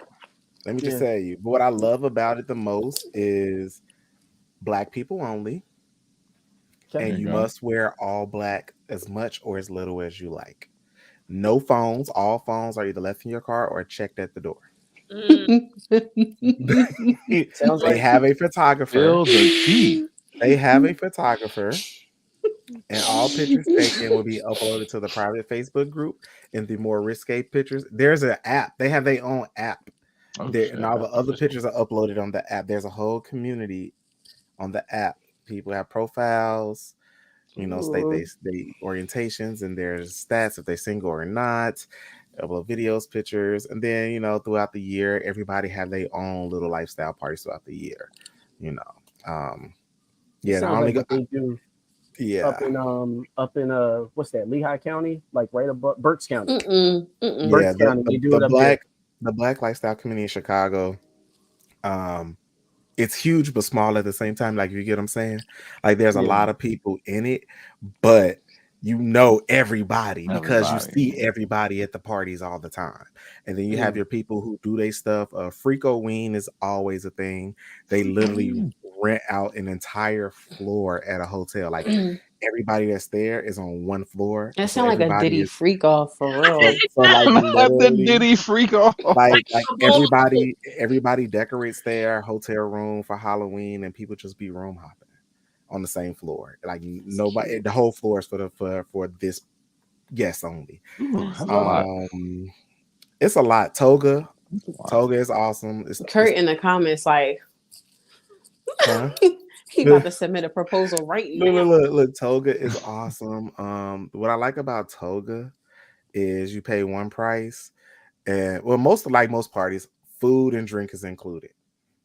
Except for debauchery ball, drink is not included. You got to pay for it. They got a bar. They got bartenders. You got to pay for that. But all the other lifestyle parties, food and drink is included. Some is BYOB. They provide juice, for your drink or whatever. Do people really be eating at lifestyle party? Because I just... Yes. You need the energy. The food at Pleasure Garden. You need to replenish. Well, first off, one year it was catered by one of my homies. And listen, when I tell you the food at Pleasure Garden used to be the shit. Like seafood Alfredo, and it's just like all them intolerant people. I'm talking about when I went we had steak, pasta salad, chicken kebabs, shrimp, salad, flavored rice, salmon. Like you when I burning a lot of energy. Like you burn it. So from gotta dancing eat. and fucking, you gotta eat. Like you gotta eat. Now, let me tell you this: if it was a same sex party, trust me, there'd be no eating going on because nobody want to be a Picasso. But at the end of the day, that's what I'm thinking. If it's like just a party where it's majority like straight motherfuckers, then yeah, you gonna eat. People gonna fuck. Like I ain't like this past toga. Yeah, people was fucking, getting their dick sucked and everything, and we was good and it was fun. And it's always house music because everybody gonna be in the mood. You drinking, house and EDM. And then next, once the liquor and the weed and whatever other drugs you take hit, shit, things are coming out. I feel like my strategy going to a party is like don't eat, because like if I do end up like passing out or whatever, like that's such a good like stroke for your ego. Like, damn, I really put this chick down, but really like I passed out from hunger. Like that's but like. Wait, but I got a friend.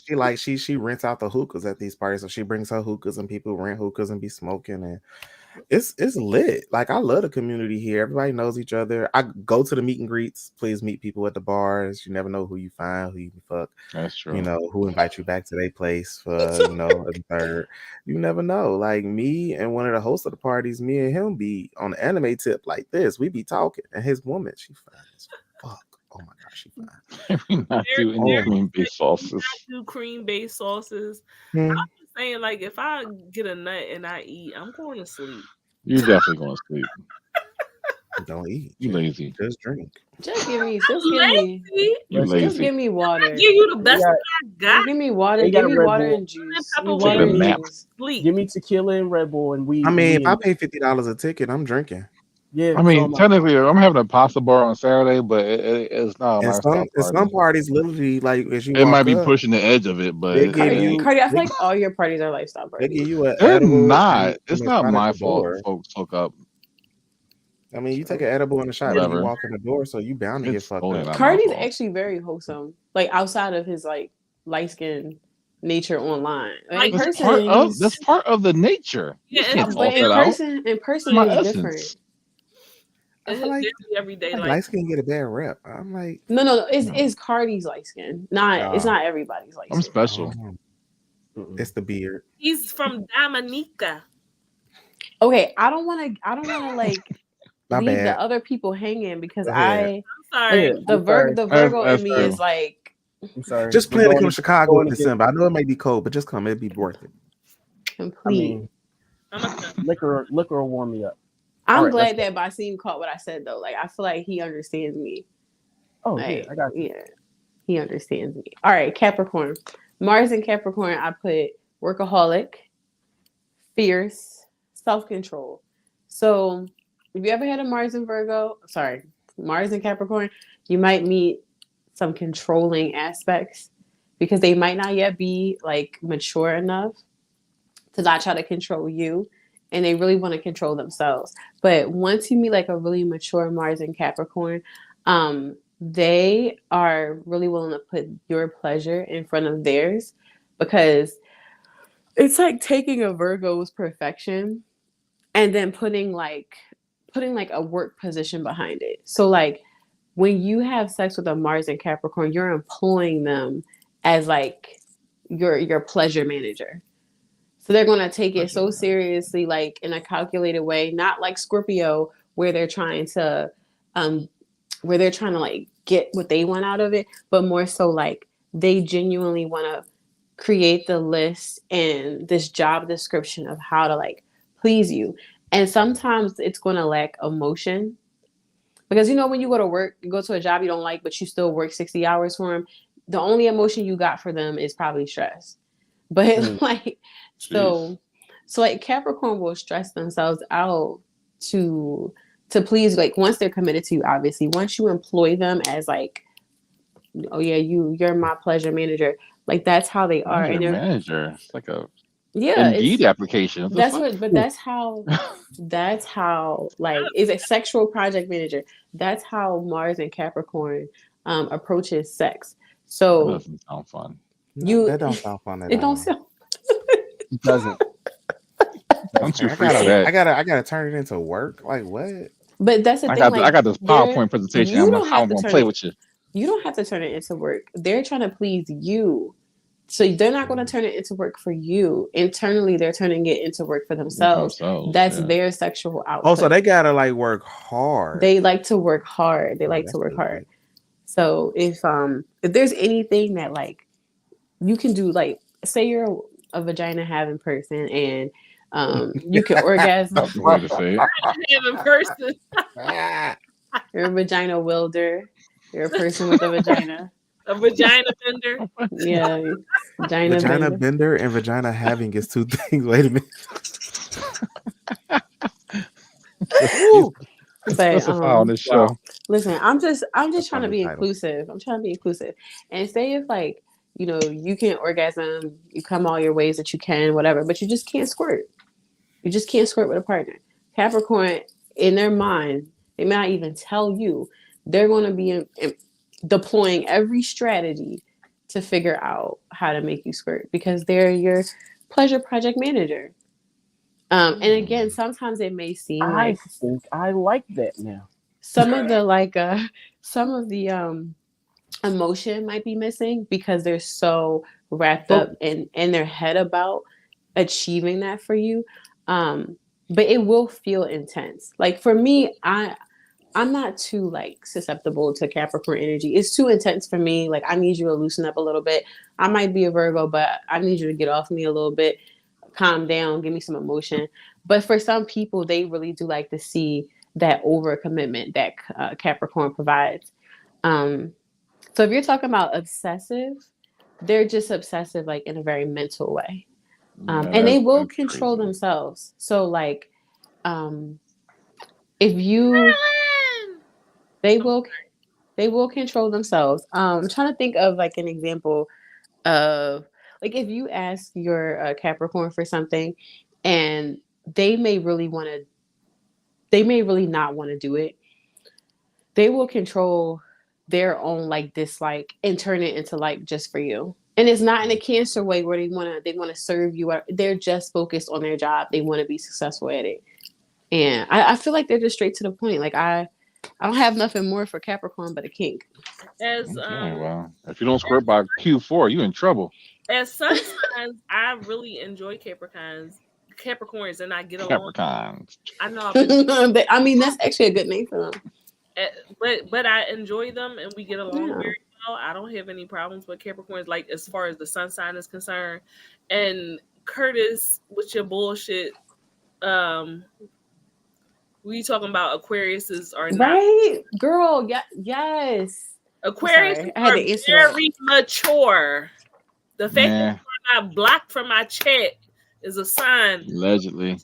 So let me ask you this: is it best to just be straight up approach with Capricorns in that aspect? But hey, look, this is me. This is what I want. Yes. You down? No, you ready to put in don't 20 hours of work? Yes. Don't experiment on me. Yeah. Yes and no. Yes and no. Male Capricorns, yes. Yes and no, because you don't want them to get hyper focused on what you say. Because if you want to explore something more, yes, they will add it to their list, but they might end up getting too caught up on something they're already focused on, and it may be hard. You just got to be great at manipulating, because that doesn't sound like a bad thing. You don't have to be great. All I'm saying is like you 1, 2, 3 eyes on me. Hey. You balls. What are we talking about?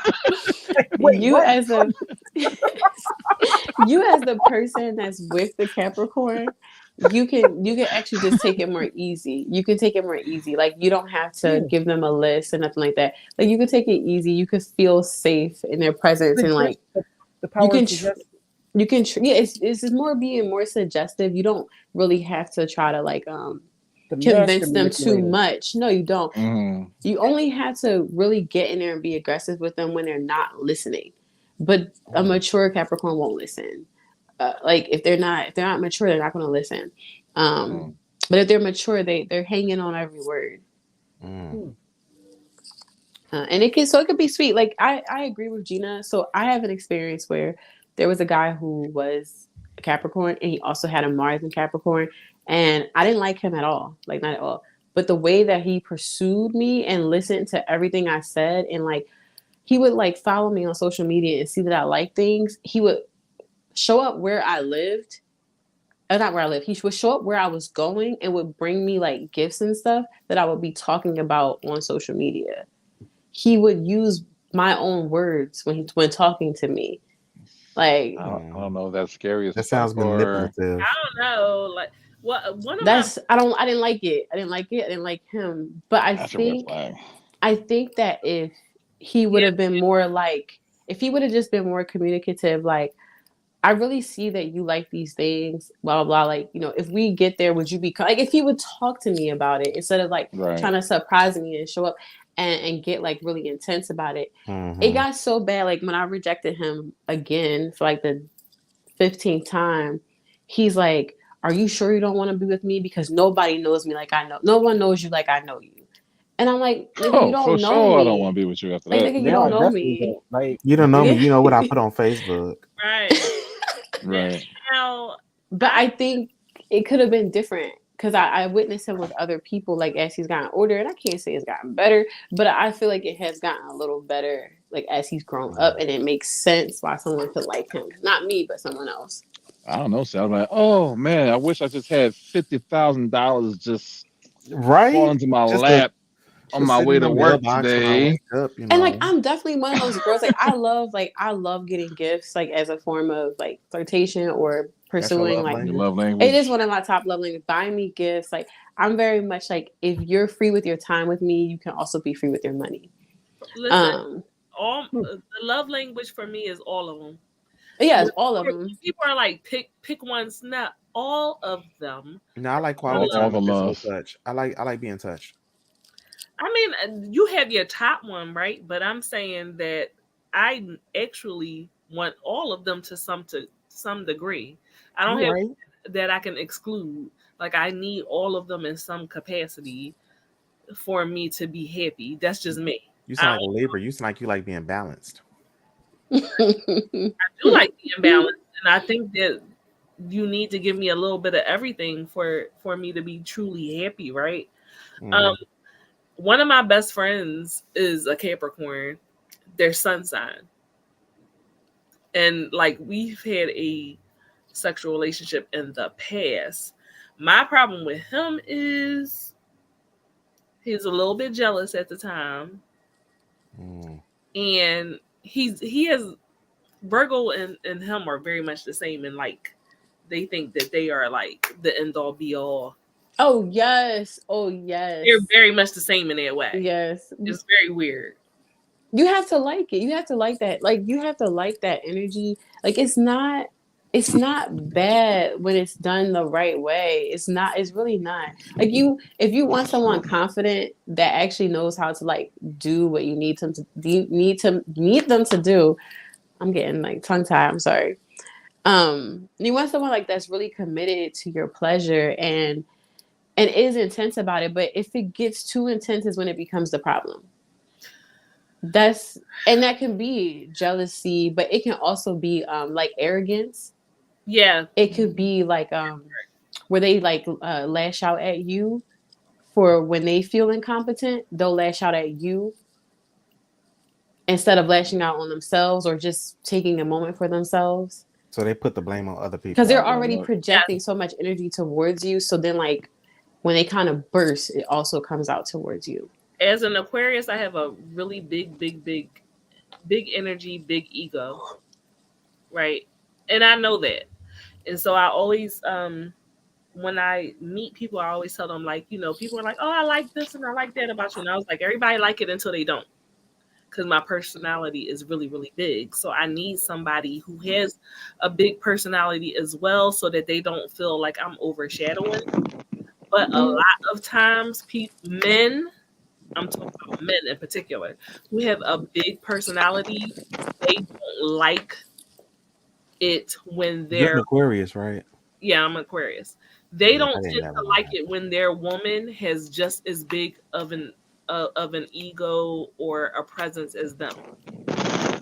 The only men I know right there. Only men I know that can have that and compete with a female Aquarius It's probably a male Leo.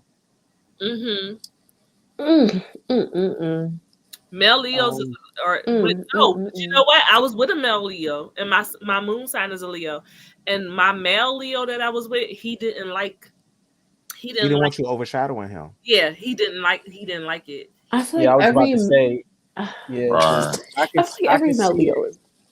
Yeah, I could see it if the male, no matter if the guy, no matter his sun sign, actually had like Leo somewhere in his chart. Like if he Leo moon, something like that, he probably can deal with a bigger personality that's just as big as his, if not bigger. But if he got a big personality, he ain't trying to compete with you. Some people, but I don't think it's a competition. That's the problem. Like most people, I don't look at it like sometimes it's about shining. Sometimes it's about shining accurately. So if you're not shining in a way that's compatible with them or within what they want, it's going to become a problem for them. So it might not even be like your ego's the issue. It's just that your ego isn't egoing the way that they want it to. Because every Leo I know gonna have their cake and eat it too. Like they gonna get there. Because some men want you to shine, right?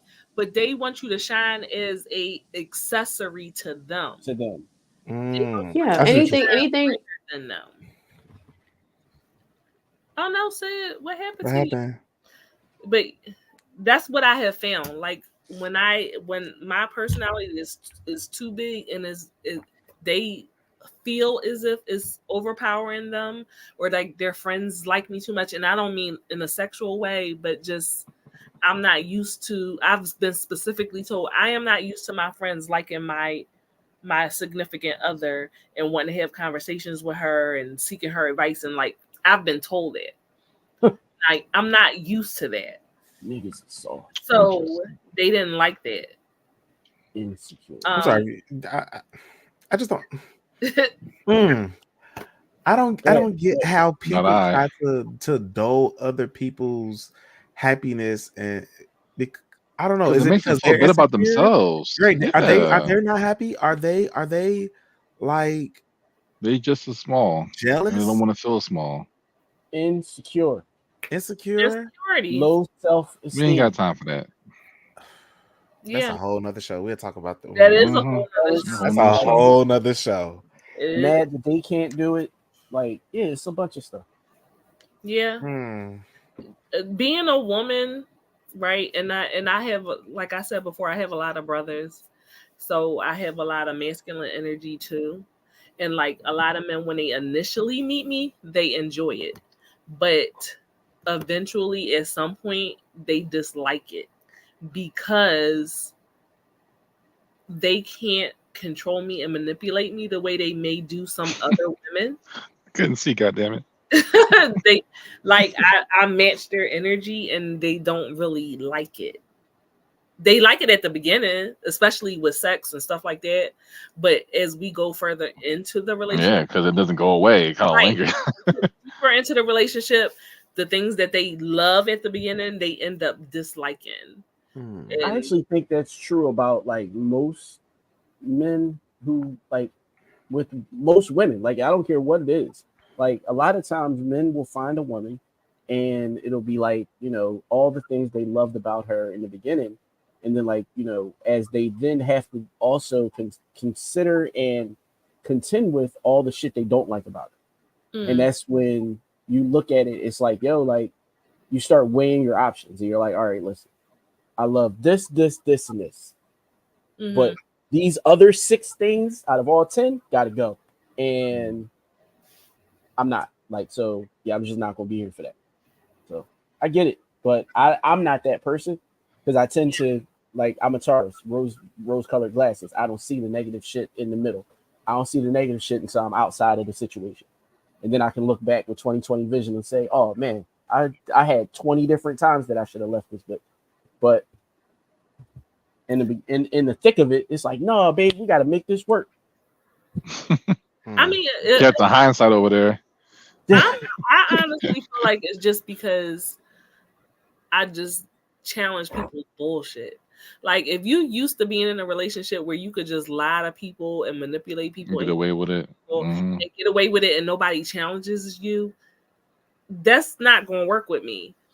especially because a lot of people hate, like, it's interesting at first, and then it tends to be like, okay, I'm reading you too much. I'm telling you your truth too much. Like, oh, you a psych nerd? Tell me this, tell me that. What you see about me? Boo, boo, boo, boo, boo, right? Why? And so at the beginning, it's interesting. But when I'm clocking your T, if I start clocking your T, you don't like it. See, that's what I think I like about being a Libra, because my Libra friends, we discuss this, like our toxic trait. For one, for Libras, like we know everything. We just pretend we don't. We be so faking it, like, oh really? Like, I promise you, we already know the truth. Right. But we gonna act like we don't know the truth because right now we enjoying the sex. And we gonna see if you gonna be trustworthy enough to actually tell us the damn truth. What? Oh man. Like, that's our toxic trait. We know the truth. We just be like, oh, we play oblivious as fuck to everything, but we know everything. That too. That's an air sign thing. Like, we just an air sign thing. Like, and when you start a hit dog or holler. So when you start hitting them dogs with their truth, they don't like that shit at all. Then they get mad and try to blame you for it. They be so mad.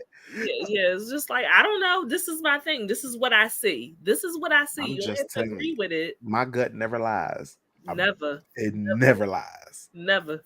And also because I'm real honest about my toxic traits, right? I'll be like, I'm this, that, and the other thing. So I can be manipulative, and I can lie, and I can cheat, and I can do all those things. I choose not to. I try to engage in my higher self, but I can operate in my lower self. So when you are operating in your lower self, I see it. I see it because that was me. That was me, baby. So everything that you say to me, been there, done that. It's HD. It's HD for me, but I'm gonna let you lie to me. I'm gonna let you lie to me. But people don't like that. They don't like it. I done clocked you. I done had somebody get mad at me and stop fucking with me because I knew somebody who saw them in the club doing some shit. I didn't even say what they was doing. I just said, hey, I heard you met such and such. You know, you ran to a mutual friend. They was like, oh, who? I said, yeah, such and such. They said they met you at this club. They instantly got mad. Instantly. I didn't even say what you did. I just said I heard y'all ran into each other. I heard y'all finally met. Yada, yada, yada. I didn't say shit about you getting your dick sucked in the back of the club. But however, you kind of thought of yourself with your, oh, okay. All right. See? Yeah. Yeah. 100%. I love being an air sign. I do too. It's so weird because a lot of people hate Aquariuses, and a lot of people hate Libra. To a certain extent, I understand the hate for male Aquariuses because as much as I'm attracted to my same sign, I also understand that male Aquariuses tend to be liars and they tend to be cheaters. I understand it. Also, because I have a lot of male energy, at one point in time, I was a cheater. So I get it. Wait, pause. Oh, wait, whoa. Wait a goddamn minute. Hold up. Wait. So you're saying that in order to be a cheater, you got to have male energy? That's what I think. That's what I heard. That's what I heard. That's not what I said. I said that because is what you said. I'm an Aquarius. Wait, no. Aquarius men tend to be liars and cheaters. Because I'm an Aquarius and I have a lot of male energy, I understand because at one point in time I was a cheater. I got a lot of brothers. And I have a lot of male friends. And my male friends, if you talk to any of my male friends, they'll say I act like a nigga. I was taught to act a certain way by men. That's what I'm saying. I wouldn't blame it on that. I think at one point in time, I was a cheater. I'm gonna get you for you get me, nigga. I'm gonna get you before you get me. I'm gonna just say I just saw petty bastard. That said it was a picture of the news. Ask Carty. Carty know half of my damn brothers. So look, I just saw a picture. And then I'm gonna say something. I was like, I just saw a picture on the news. Somebody took a picture of the news that said 50% of women have a backup man in place just in case the main one don't work out. And a woman reposted it and said more like 75% of women have a roster. And based off the women in my family and things that I know, when I say the women in my family are cheaters and friends that I have, every woman has a backup. Not everyone. That's 100%. And if they do, they're also fictional. That also counts, by the way. As a woman, no. They got fictional niggas in They the got line a too. nigga. They got a nail nigga. They got a hair nigga. They got a I need a ride nigga. They got a can I borrow some money nigga. I say 50%. As a woman, knowing women, I wish a lot more women did have a plan B, but a lot of women be riding for dumbass niggas. Okay, so outside of it, because I think that a lot of women don't even identify, like if we're speaking strictly straight, bisexual, pansexual people with men, whatever, like I don't even think that they're identifying these men as backups. They're just trying to create multiple providers in their life. The whole provider energy comes from men establishing that they needed to be providers. Yo, daddy. And then women are just upholding that status quo to remain safe within the patriarchy that we don't even really want to support. But do you get what I'm saying? Like, yes, you have an eloquent way of saying it. Every guy is like. So as Carolyn said, that's a backup. AKA, go ahead, be Polly. So here's my thing. And so at my big age now, right? I would rather just be with one person because I don't have energy for more than one person. And back in the day, if I was introduced to poly when I was younger, I probably would have been like, shit, I've been waiting for this all my life. You would have still been popping niggas in the face, though. Oh, yeah, for sure. No. At my big age now, I don't have the energy for it. But I will say this. If I feel like I'm not secure and safe in my relationship, then yeah, I'm gonna line a nigga up. I'm gonna line somebody up. So when you fuck up, I'm gonna go to plan B. That's what I would say. But instantly, automatically in the back of your head, you already have those 2, 3, 4 people.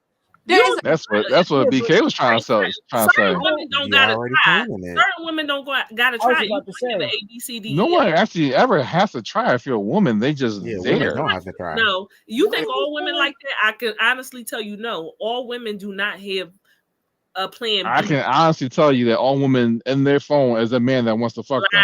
100. That's not bull fucking somebody shit. On Facebook Messenger or Facebook dating.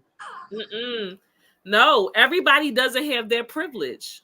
Everyone does not. I'm promising you, everybody does not have that. Show me one person who do. I tell them the motherfucking lie. I know some pretty ass women that ain't had sex in 2 years.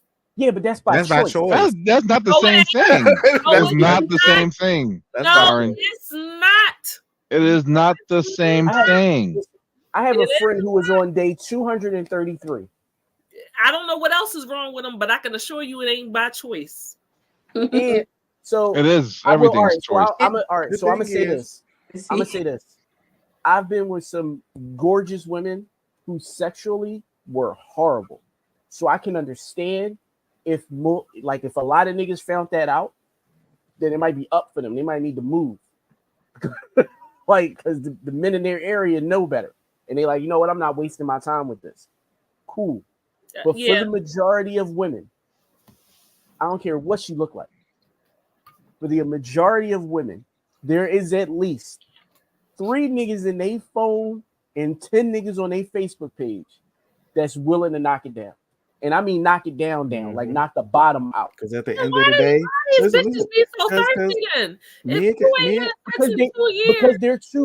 they're too picky. I don't even want to say too picky. I don't want to say too picky because I feel like I'm telling them to settle. And I don't even want to tell nobody to settle. Out here in these streets thirsty as hell. And look, men have sex with look, you seem like you are pandering for the penis.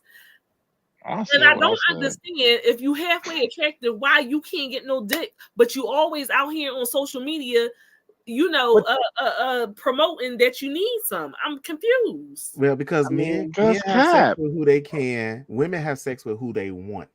Okay, it's a different. Even that's a lot. Thank you, sir. Thank you. Because so many women have sex with people that they don't want to have sex with. They have sex for so many other reasons, and it makes it. People think that women have sex with men that they want. Some women will have sex with men that they know other women want. Yes, that too. The pettiness of it, and won't have sex with men that they want because they either don't have access to the men that they want, or that man's just not around. They haven't found the man that they want, but they don't want to not have sex. So they're going to have sex with what wants them and makes them feel wanted, or that they feel like passes the test. That's why you'll see like men out here who like really ain't it, but every woman want him. What explains that? Women ain't out here having sex with men. I like to call them desperados.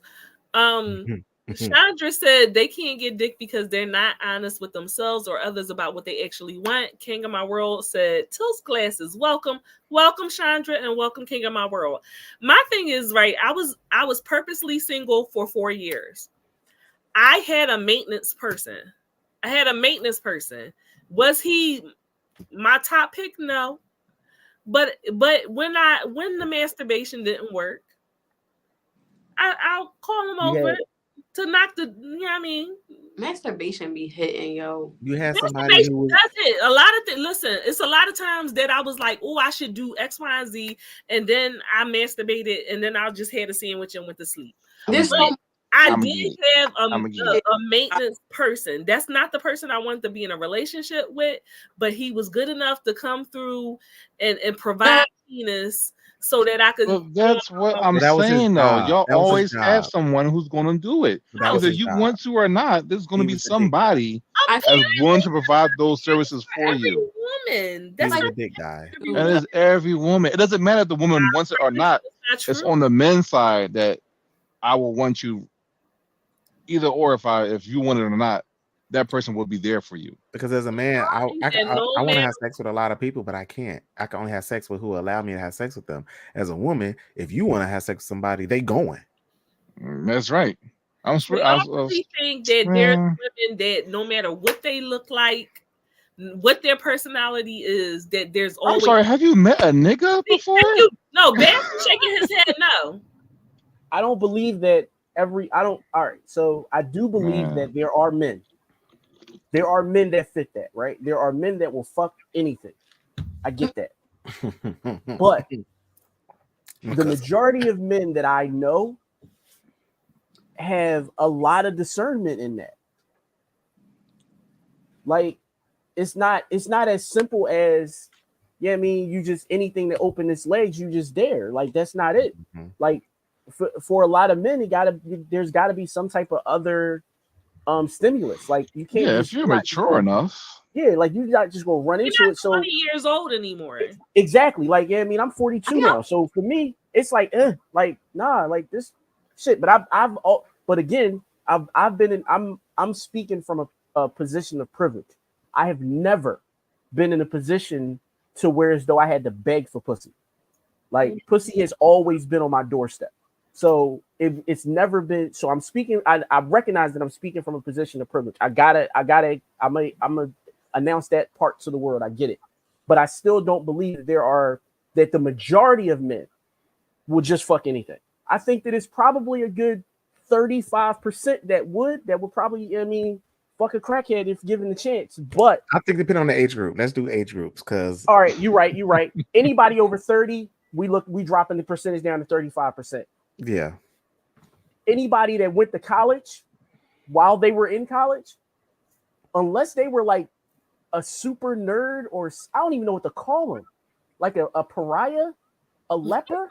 The nerds in my school. That's what I'm like. I'm like, yo, it can't be a nerd. It can't be a nerd. It gotta be like a pariah, a leper, something like that. Something like a social like a social outcast. Maybe, but even them, like, they find a group and they find some pussy. Like, so it's one of those, like, it's like, wow. In what case? Like, in what case, in what age group, in my mind, did, besides like teenagers, and by the time, really, hell, most men, by the time they hit 18, had their heart broken at least once. So at that point, if that doesn't give you discernment, like, what the fuck? It's no lesson to learn. I feel like it's just to like really put something down on it like that. Like, I feel like I could never accurately say like men do this, because it's like it's too very. It's too. There's too many types of people. There's too many decisions being made, like, based off of anything. Like, I know women that'll have sex with you out of charity, just out of the fact that they're like, oh, I I know you don't have sex. I don't want charity sex. I'm pity pussy. At all. No, don't pity give me pussy. No. Pity pussy is dry, and no, I'm cool. I don't want pity pussy from a woman that I'm in a relationship with. Like, I'm good. I think I'm speaking as a woman out not in her 20s anymore. I feel like we do have to take age groups into consideration, right? Once you get to a certain age, I do feel like you are a little bit more discerning. Chandra said, "No, not a koi pond. The fish will lick it. Most men aren't as disciplined and forward thinking as you're posting. They are. My God, that's hilarious. I hate you, Chad. The perfect example is sir. Huh? That's it. You know what? Have Aquarius. I don't disagree. I don't disagree with you. I don't disagree with you. But I do feel like older men might be a little bit more discerning, a little bit more. And as far as sex, now attention. Hopefully, I don't know. Men are, regardless of age, will be very attention seeking, and I do feel like the older that men get, the more attention seeking that they get. They just want to know if they still got it, and so then they thirst trap and they attention seek, but they may not necessarily actually want to follow through with it, but they'll entertain a lot of bullshit to their detriment. That's older men got time. Yeah, I would say money, 55 so and older. They're gonna use both. No, because they can't keep up. Your midlife crisis years is when you start to falter back and falling for any old thing. Keep up. They got hymns and Bluetooth now, so I feel like because we're getting closer to talking about Aquarius and Pisces, like the information is trying to be avoided. Can we skip Pisces? You said Mars. No, we didn't skip them. All right, yeah, we can go. We can go right back to it. Our bad for the sidebar going so. My bad. It's just, I'm actually gonna be leaving soon, so. Okay, go ahead. Finish. I said go ahead. Yeah, go ahead. So because you leaving soon, go ahead. Yeah. Because my work hours are almost over, so. All right. We gotta do Pisces. Pisces broke my heart, so I have a really fuck them niggas. Pisces had their heart broken by a Pisces. It's like fuck them niggas. Major Pisces. But we talking about your Mars sign, not your sun sign. Yeah, like I definitely understand that, and I'm I have a Pisces rising, so I like connect so well to Pisces. I have Pisces moon, so I understand. All right, Aquarius. So my iPad died, so I don't know what words I use, but Mars and Aquarius, just to be clear, because I'm Aquarius. Our sexual output. Observant, unpredictable, and cerebral. So again, like that's that mental play with that sexual output going on. And observant is like, it's not observant in a way where they want to like act. Jess, you missed Gemini at the beginning. You did Gemini. She was smoking. Go ahead. Don't get going. Don't get Carty ready. He like, all right. Gotta rewind back. Okay, so is observant but not yet. Last episode. Oh my God, no! The beginning of this. Beginning of this episode, girl. Okay, so like not observant in a way for you to actually employ the things that you're observing onto the partner, but more so observing for your own pleasure.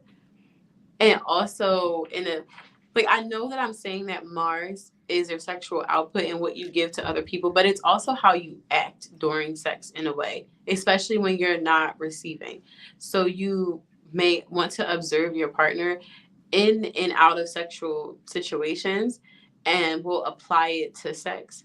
So one thing a Mars and Aquarius will do is like, if you did something that made them mad outside of sex, they're going to bring it into the sexual situation. If you made them happy outside of sex, they're going to bring it into it because it's like everything that they're kind of observing, they're like absorbing that energy of it. And it's kind of carrying on, and they're sort of experimenting what to do with what you made them think, what you made them see, what you made them feel like. It's very much like a science project. You're going to observe, you're going to collect the data, you're going to experiment, you're going to come to your conclusion, you're going to question your conclusion, and you're going to do it all over again. And that's how like Aquarius treat sex. So for them, it needs to be fun, not as spontaneous as like a Sagittarius. It doesn't need to have thrill in it. It just needs to have something interesting that they can pay attention to. And unpredictable is because they're constantly trying to experiment with what they learned. Mm-hmm. So it's like I said, if you made your Aquarius mad, like outside of sex, and they bring it into the bedroom, you may get like some mad sex, right? The next time around, they're mad at you, and you know they're mad at you, and you know they put that energy into the sex. Don't expect them to like do it the same way. This time they might be super endearing and like trying to make it better and try to talk to you, or they actually might acknowledge like, oh, I'm mad, but I forgive you. Like, you don't know how they're going to actually react. Another reason, like, for that with Aquarius, too, because Aquarius energy is very, like, far from the ground. They're understand, like, they can understand, but actually applying the understanding to themselves is they're not the quickest at that. They're too busy trying to, like, run an experiment or figure out how this works in all these different ways. They're not really grounding themselves a lot during sex. So even if they understand something about sex, they may not like actually utilize it every time. So it can be really fun if you like variety, if you like spontaneity. Just know that it's more of a mental game for them though than it is about like the intensity of like your pleasure. It's not going to always be about you with an Aquarius. And sometimes Mars and Aquarius. And sometimes that can be fun too, because you don't want somebody to always hyper focus on like the thing that they're paying attention to about you. You want that sort of like that touch and go so that you can actually experiment too.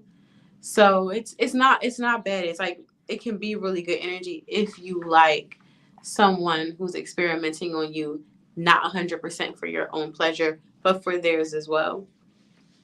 And lastly, like I said, it is cerebral, so it might be a little less emotional.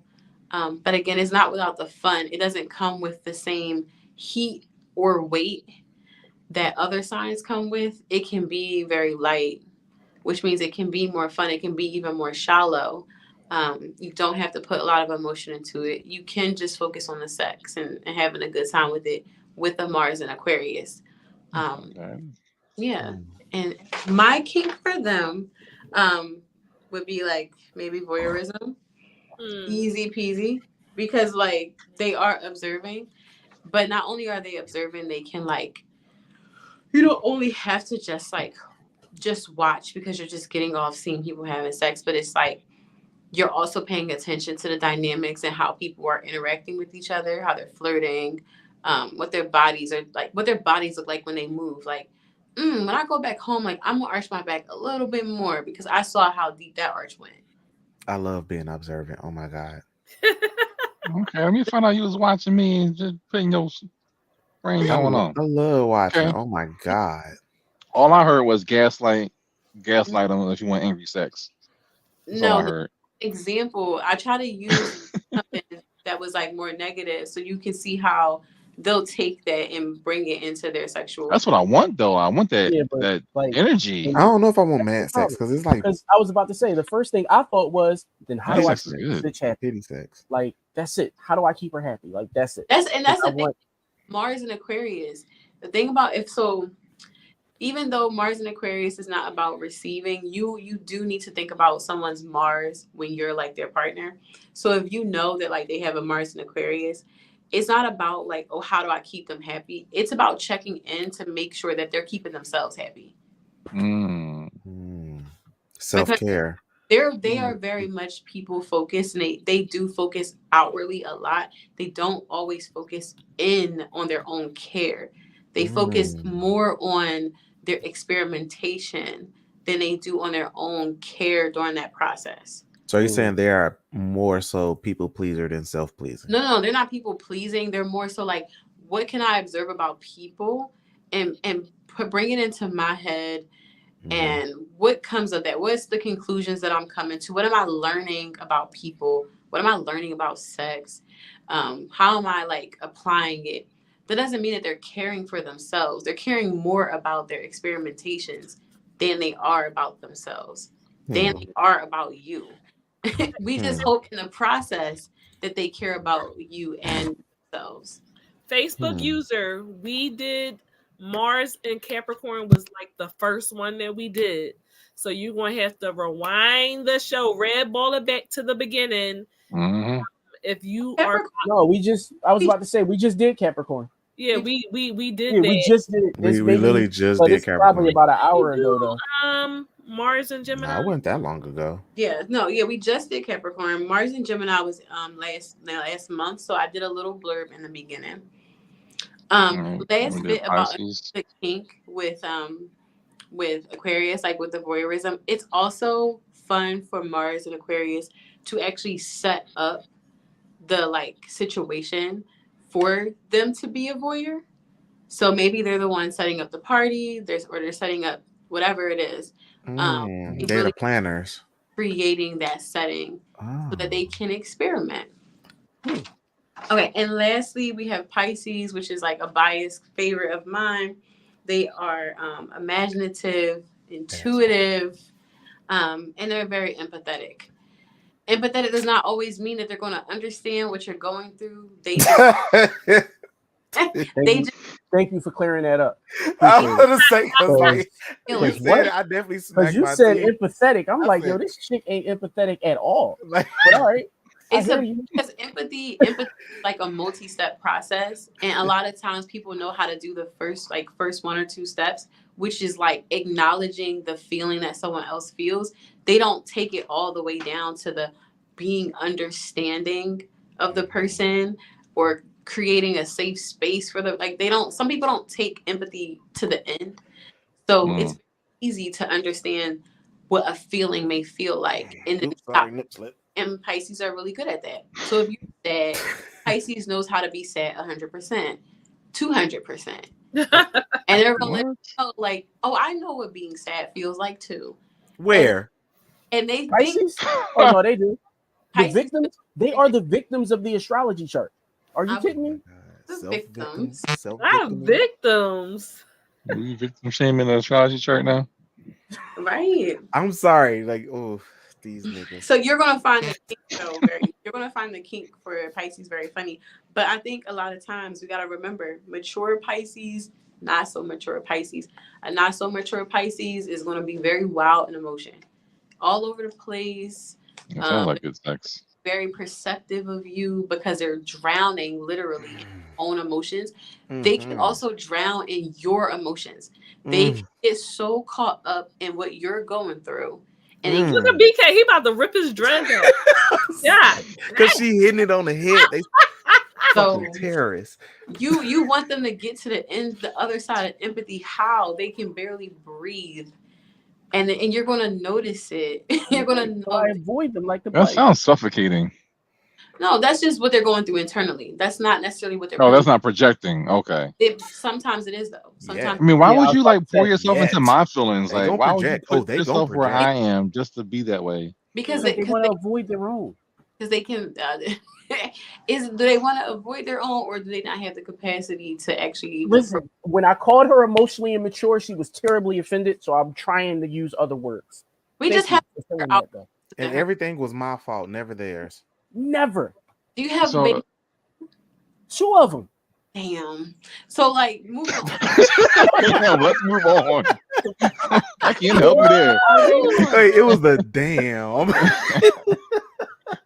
I'm sorry. And my own mother. I feel bad for Kevin Hart. Damn. I didn't mean that. Say it out loud. Damn.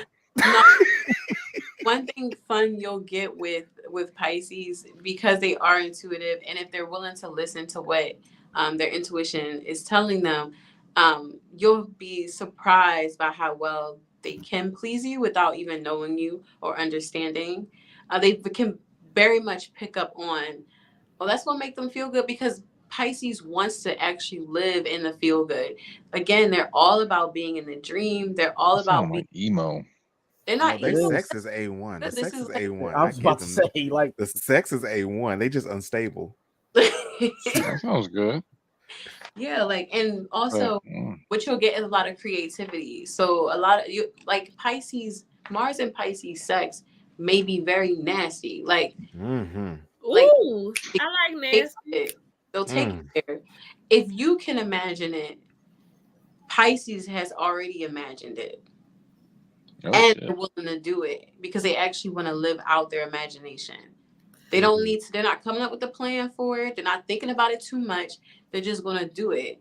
So if they see, like, if you're like Carty, if you were with a Mars and Pisces and she saw you naked, bent over, and like your ass was a little open, she going to have all these ideas of what to do to it. That's facts. That is wait a minute. Hey, that is wait a minute. And if she picks up on any inkling that you may want it, then I promise you the next moment y'all lay down. Is the Pisces gonna take my booty hole? What is going on? That's what it sounds like to me. If she want to put that tongue in there, it's going in there.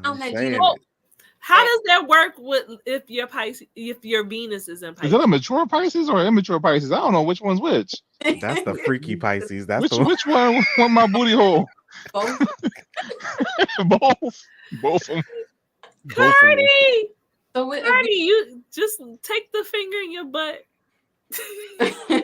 Let me tell you. And me being a Sag, you know, really not that bad. Everything once, right? It's really not that bad. Yeah, I tried everything once. Once they hit that prostate. Only once? I seem quiet. But if it went successfully, why would you only do it? I got nothing to say. I ain't like it till you try it, and you know you move on. Hey, why can't you revisit something that's pleasurable? I'm just saying. That was just my example. That was just in a blue moon, we can circle back. You know, I got a list. I gotta go through. Damn it, I got a list. Wait, okay. I'm sorry. What's the kink though, Sid? I got about like 5 minutes. Yeah, I'm sorry. And it's not a very talked about kink, but it is a thing. It's actually therapy sex. Ooh, it works. I got nothing. I want to know. Yeah, so it's actually doing therapy through sex. And there's so many ways that you can employ therapy through sex, whether you want to do a sort of talk therapy, you want to do body therapy, movement therapy. So you can utilize any type of therapy, and all you have to do is add the action of sex onto it. That's it. I ain't like what you cooked last night. Yeah, I know it tasted nasty. Yeah, but you should try this next time. You know, you really could have like a you could have like let's say y'all had a disagreement earlier in the day, right? And like y'all emotions were high. You didn't feel like you were heard. She didn't feel like she was heard. In that moment, you can literally have that conversation. Oh my God! Yeah. And everyone will be heard. And when I tell you, I ain't gonna lie, they did that a lot. And why is just let it all out during sex? Like, all right, we're gonna just address this now. For real. And it was like, so the thing that you get to do with sex during therapy is the physicality. Like, you don't always, when you're like in therapy, unless it's a physical therapy, you're not always being physical. And a physical release during an emotional or mental release is so important. So something like sex, which means like, 1, I trust you. 2, I feel safe with you. Like, those are 2 really major points of therapy. So you get that in sex, plus you get the pleasure from it. You're being intimate and close. And then like you get a little bit of that risk factor too, which like excites you and thrills you because you don't know which way it's going to go, but you just know that you're doing it.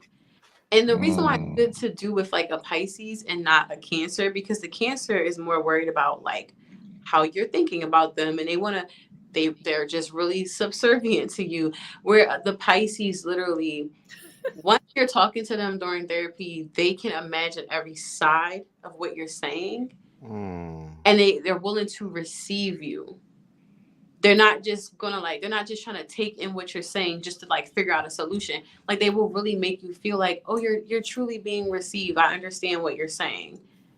So could we combine like CBT therapy, which is cognitive behavioral therapy, with like sex therapy? You can combine CBT a little bit with sex. You just have to like collaborate on how you physically want that to go. But like a Mars and Pisces would actually be excited during that process of creating like that therapy. I can't remember what it's called, but like that therapy plan for you. They would be excited about it. But like art therapy and sex with the Pisces. Or just sex therapy.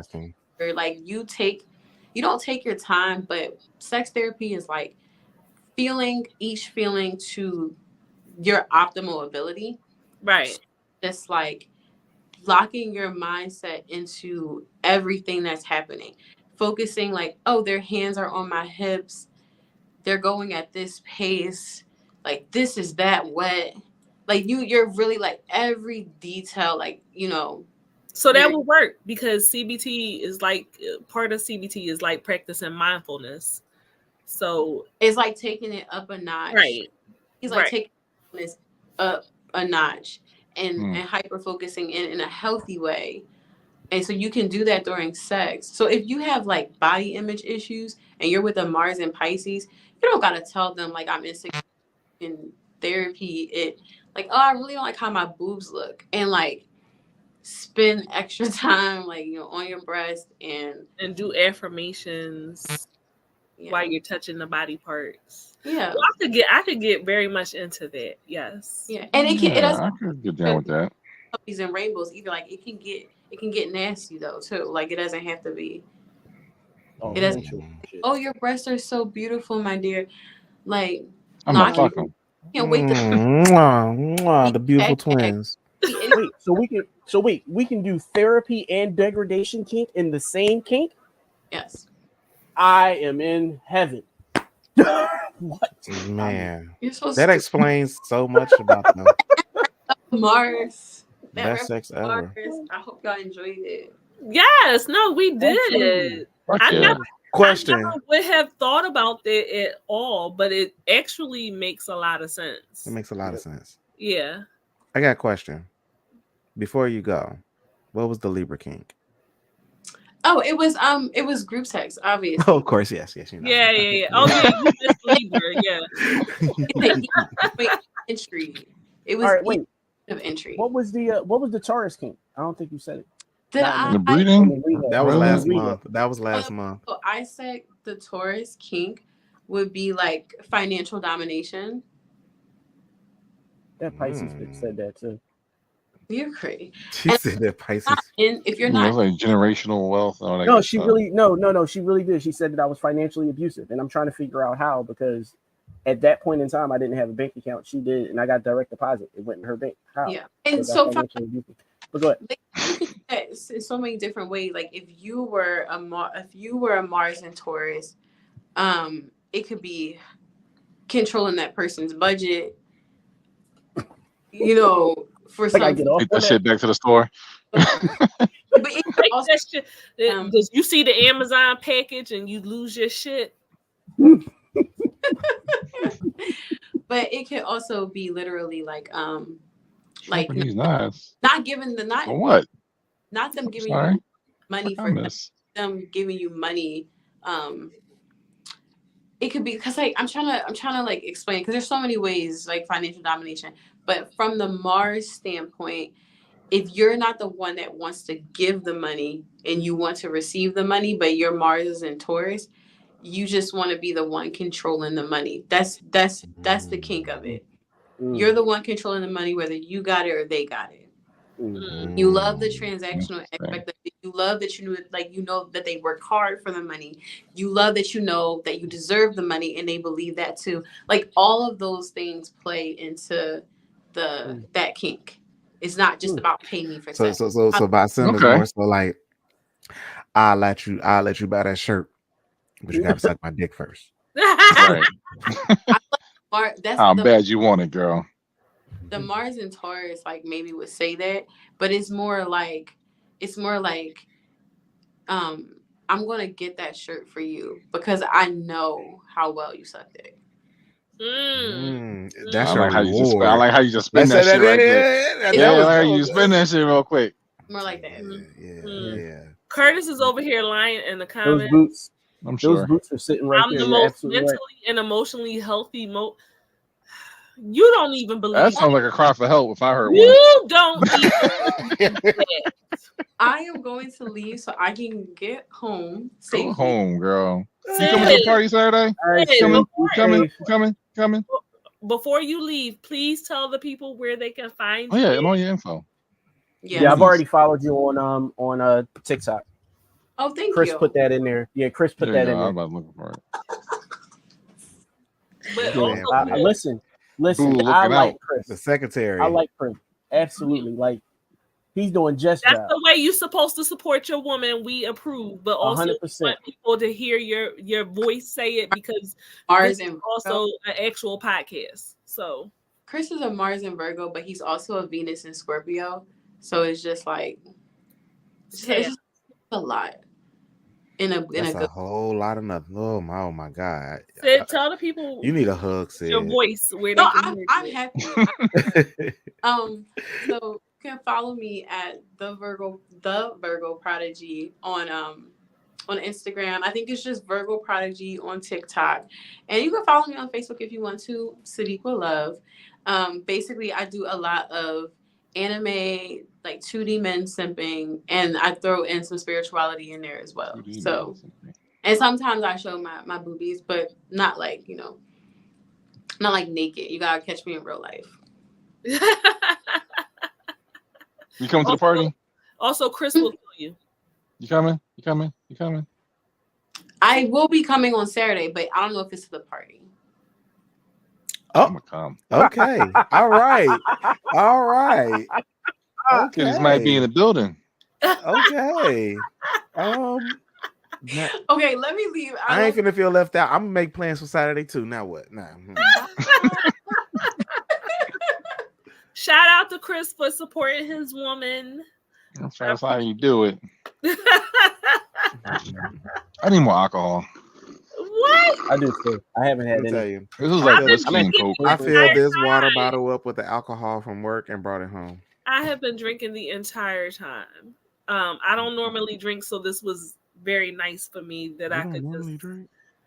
I don't normally drink during the show. To be cool. Oh, I was like, "What? How you deal with life?" Because normally I had to moderate the show, but this time I could just relax. I didn't have to do an outline. I didn't have to, make sure I was keeping watch of the time or any of that stuff. Chris, thank you. We know we will never see you again unless Sid comes back, but thank you for coming. Right. Not Sid about to get power washed. Saturday, perhaps. Lucky Saturday. Her. Yeah. Mm-mm. See you, Chris. I'll be there in spirit. Somebody ooh, that's me. Somebody, get on FaceTime and just, let me watch from Carty. We are celebrating Carty's birthday this Saturday. If you are in Philly, please contact Carty. You can find him at the Carty Experience on IG. And if he deems you acceptable, he will give you his information so that you can. That's right. You gotta screen check your ass. To his home. Yeah. The naughty Christmas party. Sounds like I need to be there. Your choice is naughty or naughty. Yeah. I'm hoping that my dress comes in time. I ordered a dress. Oh, you got a dress? Yeah, you know, I'm gonna show up. Listen, I got a new pair of sneakers that I want to wear. So. I got a bunch of red Fenty I ain't never wore yet. Oh, damn. I got. Hey, look. So let me tell you. I bought the red netted crop top. Mm-hmm. I got a red netted crop top that I did not wear this summer at all. I don't know how that happened, but sure. Carolyn got an adult this weekend, so she cannot come. Oh, it was my fault on her last minute, but I'll do last minute party. So I got some. You catch the next one. It's this black owned brand that I follow on Instagram, and I got a pair. I had to pre-order these joints in order to get them. So I can't. Okay. I see Ty got an outfit, of course. Of course, you know she gonna have an outfit. Of course. Sal, too bad you ain't here in Philly because you would have a good time. So look, next year, like I have the second annual 420 party, and then the fourth annual Cinco de Mayo party. So those are coming up next year. So be ready for those. Curtis, you ain't giving out no presents. The present is the It's nut. my dick in a box. Right, thank you. Baby. Listen, if vagina can be a present, then so can Dick can be penis. a present. I don't consider vagina to be a present. A lot of Thank women. Not you. vagina that I've had. Now, if it's That two is vaginas, But not a present. You have vanilla. it's a year-round present that keeps on giving. If- Apparently, No, only women who if you bring a second vagina with you, then it's a present. that's a present. But the first one that I had yesterday ain't a present. But I bring a second woman and it's not nothing like what? All right, cool. Then great. Yo, it's awesome that you're up here and all other women aren't. Like that's cool. Like I don't know what else. At this point, I'm gonna need like 3 or 4. Like Make it special. Carty. Listen, I feel it. Yeah, 4. I want to be the bottom. I want to be the recipient of a reverse gangbang. I want to be one lucky guy. Men. I've never had 2 men. I have. Go ahead, awesome. get that little Hawaiian roasted pig. Yeah, you say here lying. Eiffel Tower? Lying. Tell the truth. What? I'm talking to their bald man in the comments. You telling a lie and you got the picture to prove it. I was gonna say my first BlurCon was a threesome. First BlurCon. I myself would like 2 men, but I have never had that. It was me, a guy, and another girl. Me and her actually tag teamed him. I love BlurCon. Sal says Siren just wants to be treated like a Hawaiian roll. I don't know what that means. You want to be buttered and baked. Eat me up? Hell yeah. Why the hell not? I'll take that. Have you looking like Jesus the unicorn afterwards. I'm only doing it if we can do the Eiffel Tower. High five, nigga. That's right. Meet me up top. Somebody I'm cool with. Like we gotta be. High five, nigga. Right? So Bash, you are okay with 2 men? Yeah, I would do it. And you don't feel no type of way? No. Because a lot of men are like, I don't want to see no other man dick. But I also walk around and I kind of don't though. I don't want to be cocky about it, but I walk around like I got the biggest dick in the room anyway. So for me, it's like whatever. Oh, you got the biggest dick in the room anyway. Okay. I didn't say I do. I said I walk around as if. So I'm sorry. I heard what I wanted to hear. Clearly. I was like, that's not what he said.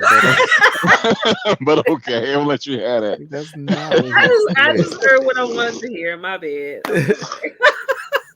I don't see the issue in it. Like if you're comfortable with who you are, then what's wrong with having another man in the room? That's it. It's just like it's in the way.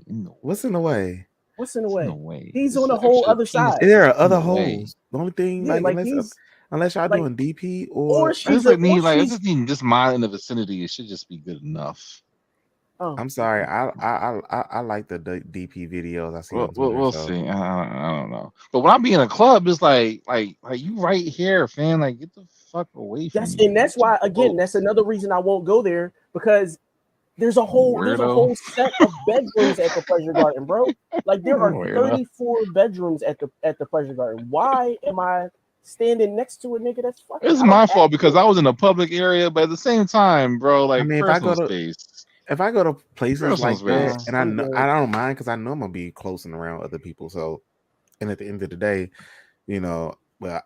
that has nothing to do with me. I don't know, maybe I'm just old now. Maybe that's when I was younger. I'd be cool with it. I just accept it. Like if you're in that space at those type of parties, then it should just be like it's gonna happen. So just be okay with it. Yeah. Ty said you're being selfish. So what? Let me be selfish. And give me all the pussy. Said I had an MMF experience. I'm good. Like, bro, can you please move your penis? I'm trying to the others. You see, he's selfish as well. I don't know. What's wrong with sharing? Being mental and having and that's why. keeping that. But that's also why I would sharing? want it to be like either a guy that I know, or somebody that I feel like we got a decent chemistry, so like we could just feed off each other. It'd be like it's like playing a pickup game of basketball. You know what I mean? Like that team they running through. It be like a pickup game of basketball. Wait a minute, Bass. Yeah, like think about it. So you think about it. Like basketball is a game. It's a game of chemistry. Like it's a game of chemistry and runs. Like, but if the team has decent chemistry, then the runs are going to naturally come, right? Runs. All right. So you and your homie cannot be on the same girl. You good with that? Yeah. I can knock down the same girl, but it's just not my girl though. Like it's mine. Yeah, like I don't know if I could be like I don't want to be friends with my meta. Like I kiss her like every day. Like I can't But okay, so you don't want to be friends with your meta, but y'all can knock down the same girl. You and your homie can knock down the same girl as long as it's not your girl. Yeah. Interesting. Alpha male shit. If it's my girl, now wait. But hold up. But wait. If it's my girl and that's what she wants, then it just got to be a stranger. Somebody that's even more dicey. So let me ask y'all this: what if y'all homies ask y'all to be with him to knock down their girl? That happened to me before. Now you okay with it though, right? I was alright. Yeah. He was the coach. He just it's the homie code. Like I can't knock down like my friend's girl. It's with him. Even if he says it's okay. It's if he asked me, if he called my phone and say, "Yo, Bass, I need you to do me a favor," I'm gonna do my man a favor. That's my guy. Like, what you mean? I was like, maybe because all my friends are married. Maybe that might be it. But I don't care. I got a friend from college that we Eskimo brothers about 6 times, 7 times. Like you know how I ain't stretched for it. So I think I'm Eskimo brothers with all of my friends. All of them? That's a good group of people right there. Well, luckily I ain't in no fraternity. All of my male, I think I'm Eskimo brothers with if not all 90% of my male friends, and if I had to be honest, probably the 10-15% of my female friends. Okay. Better man than me. I think it's just that my first BlurCon, that was the first for me that me and one of my female friends legit tag teamed the nigga, and he was okay with it because first me and him were flirting, and then she was like, "Well, I like the nigga too," and he was like, "All right, I'm down if she come too." And we was like, "Nigga, do you know who you talking to? We here." Yeah, I see. Like, yeah, if it was a friend, yeah, but like I said, I'm not girl. But if it was a friend, I was like Gina hit me up like, "Hey, I need you to do something for me." I'm like, "All right, since you're a friend, I'm gonna show up. I'll show up." That sound like you doing it out of pity. You doing it out of pity. No, I'm not doing it out of pity. I'm doing it because I'm a friend. He's doing and it's need obligation. help. It's the friend obligation. It's not it's like, oh, you calling in that favor that you need. Like, and I owe you calling in that chip. Tell you no. You're such a good friend, Carty. I know, and that's like, I'm a bastard for it though. I ain't gonna lie, I definitely wingman threesomes before because Sagittarius too nice a guy. And I ain't had shit else to do. I was that friend a lot of times. Like, hey, I'm trying to do this. You want to be the? I guess that's better than playing the game. Okay, all right. This is better than what I'm currently doing. Wait, it's better than 2K. Like, I was like sipping. Let my weed come down a little bit. Give me about 2 hours. I gotta get ready. You know what I'm saying? I do like. I wish Dwight Howard would have given that guy that type of leeway. I wish Dwight Howard would slide in my inbox. Like listen, slide in his, see what happened. I've done many of times, but Instagram got that new law now, that new rule. You can't message no more till they message back. So it's like, fuck you, IG. I messing up my game. I've had a girlfriend. Like I've had girlfriends that was one of the reasons why I never had a threesome before, because it was always like I was interested in the girl, but I didn't want to fuck their boyfriend or their husband. Yeah, I've seen that. And I think that's why I like having threesomes with bisexual guys more, because it's like the guy always end up being better than the woman, even though we like both giving it to her. Like after she leaves, it's just like, all right, now we gotta have our one-on-one. Oh shit, that's crazy. But maybe like now we got the dead weight out the way, and let's really get down to business. But maybe you just that's fucking crazy, yo. I'm crying. Put baby in the corner somewhere. Shit. Oh God. She was there being a pillow princess, and she said, "You gotta go." I'm crying. And that's what you leave on after all this shit we said. Because like, let me say, like listen. Like, y'all have threesomes in the sense, like if it's like something like y'all had y'all threesome, whatever, and after that third person left, did y'all not have y'all one-on-one? Yes, we did. Okay, so you understand, like, but yeah, the energy was there. You just let it out. My thing is like this, like, all right, I like the girl, but I like penetration. So after I had sex with the girl, then I want to be penetrated. I like penetrating, but I like being penetrated more. Like, that's just me. I'm sorry. No, I'm the same. I want to be penetrated too. So yeah. It's like, all right, you ready to go, sis? Because I gotta go and get this thing off real quick. I'm gonna give you what you want right now, but what I want right now. It's just two different experiences. Like, women are very soft, and I enjoy all that, but then I need to be penetrated, because Madame Laveau she's looking for something to constrict around. I'm always looking for the constriction, and so at the end of the day, I need to end with the penis. I gotta end with the penis. Ironically enough, I've been approached by couples before, and ironically, it's always the guy that approaches me, never the woman. And I find that weird. Like, why? I don't. It's always the guy that approached me, because the guy gotta leave.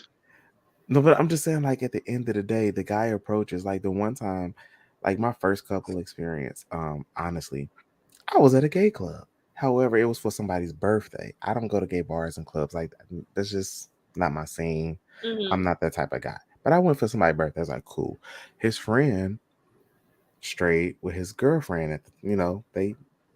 But his friend got drunk. And we just happened to go to the bathroom. And yeah, it got weird a little bit. But it just turned out like his girl, she just automatically knew that he has bisexual tendencies when he get drunk. Right.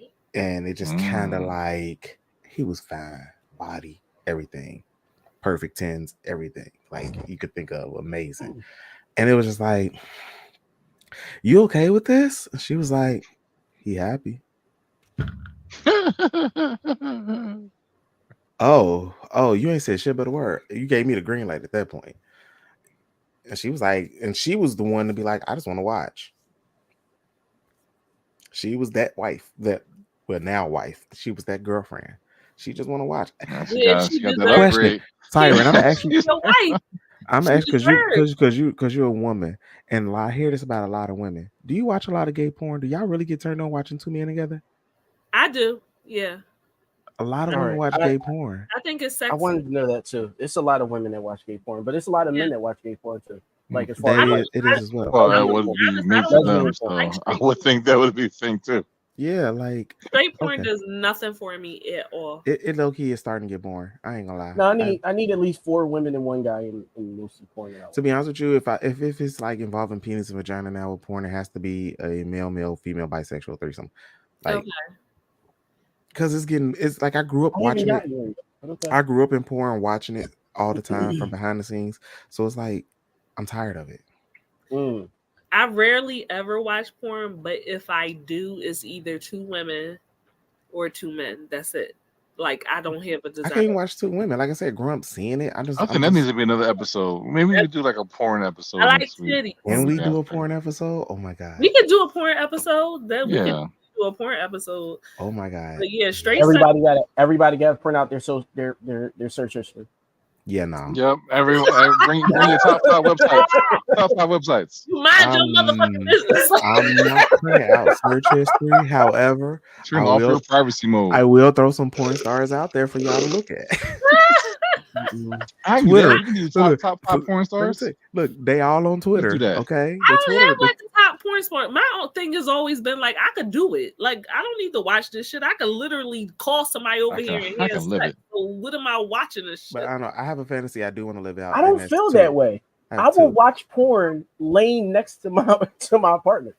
I mean, I have, but I'm just like I could just fuck. Like I legit invited people over to chill and drink and smoke, and I will cut porn on while we just chilling, and it'd just be like, I don't know, like Dwight Howard did. Just turn it on. Sal said my favorite category has to be mature ebony. Well, every category has to be very surprised coming from your. Let's just say that. I'm surprised there ain't no masochistic shit. Everybody has to be black. I'm gonna help y'all out with something else. It's a site called tastyblacks.com. Oh, that's old. Oh, I remember that site. It's been around forever. They corrugate basically all black and ebony porn. And so like even though you're searching on their site, it sends you to another site for that. Because I ain't gonna lie, Pornhub been pissing me off with the you go into looking for the black and you go into a category and you see interracial and like this ain't black. I asked for black, not interracial. Like the fuck? Yeah, I'm trying to blend shit and force it. Don't force it. Don't force it. Didn't. Ghetto gaggers is old. Ghetto gaggers. Wow. I appreciate a good ghetto gaggers. You like a sexy red? You like a Sukiana? Yeah, not sexy red. It's just a disrespected hood rat. Just to set things right. Sexy red ruined it for all Delaware chicks. If I had a choice between Suki and sexy, all Delaware chicks is Sukiana. I like Sukiana, but after seeing that video BBLs and after seeing her like coming after the nigga was eating her pussy and she called him niggas and she 300 kicked that nigga off the bed after she came. I thought that shit was so funny. She literally was just like, he started look. She was coming. She like, oh, I'm coming, nigga. He started DJing that shit. And she 300 straight. But he was laughing though. He was laughing at the end. So and she 300 kicked that nigga off the bed. Yo, she's just being asked for no fucking reason. Anyway, we on like hour 3 for second week in a row. We gotta stop this nonsense. What's wrong with that? When we get in the movie, we enjoying the conversation. It's a flow, shit. But we did agree. We did agree to say porn to be a whole nother episode. Oh my god! We're gonna prepare for that. A whole another episode for porn, 100%. BK, tell everyone where they can find you at.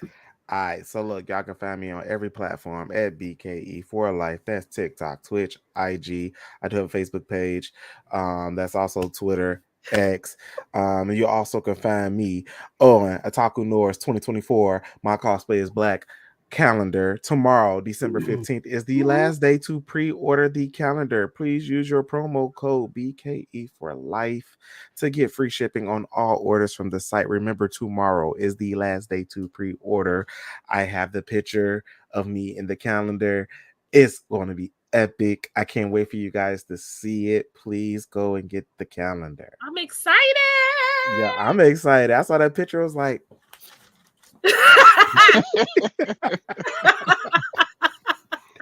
I'm happy. Like I'm in a calendar now. I'm a calendar boy now.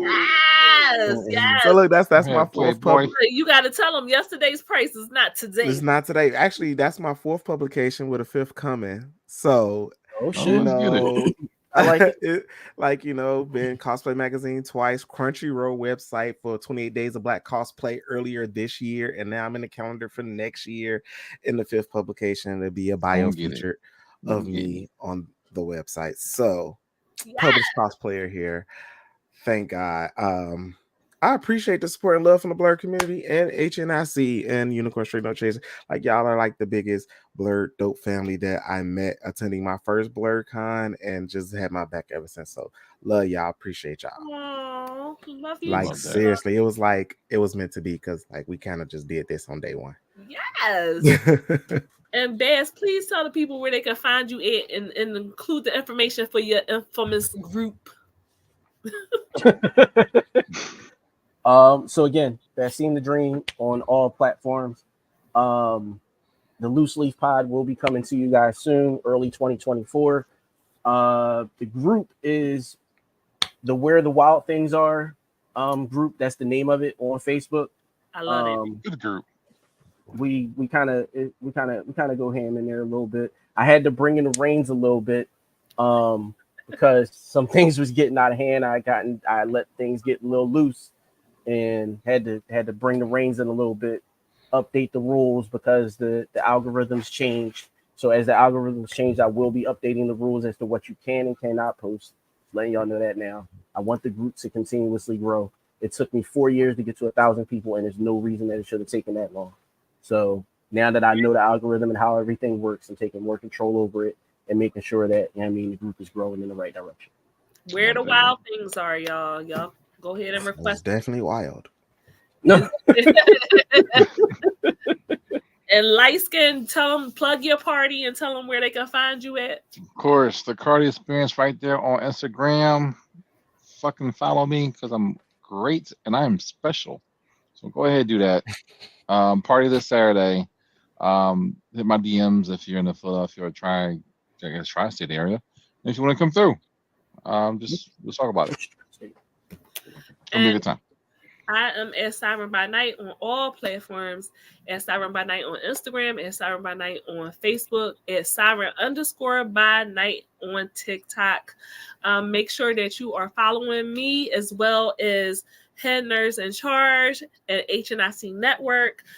We are coming into January 2024 is coming up.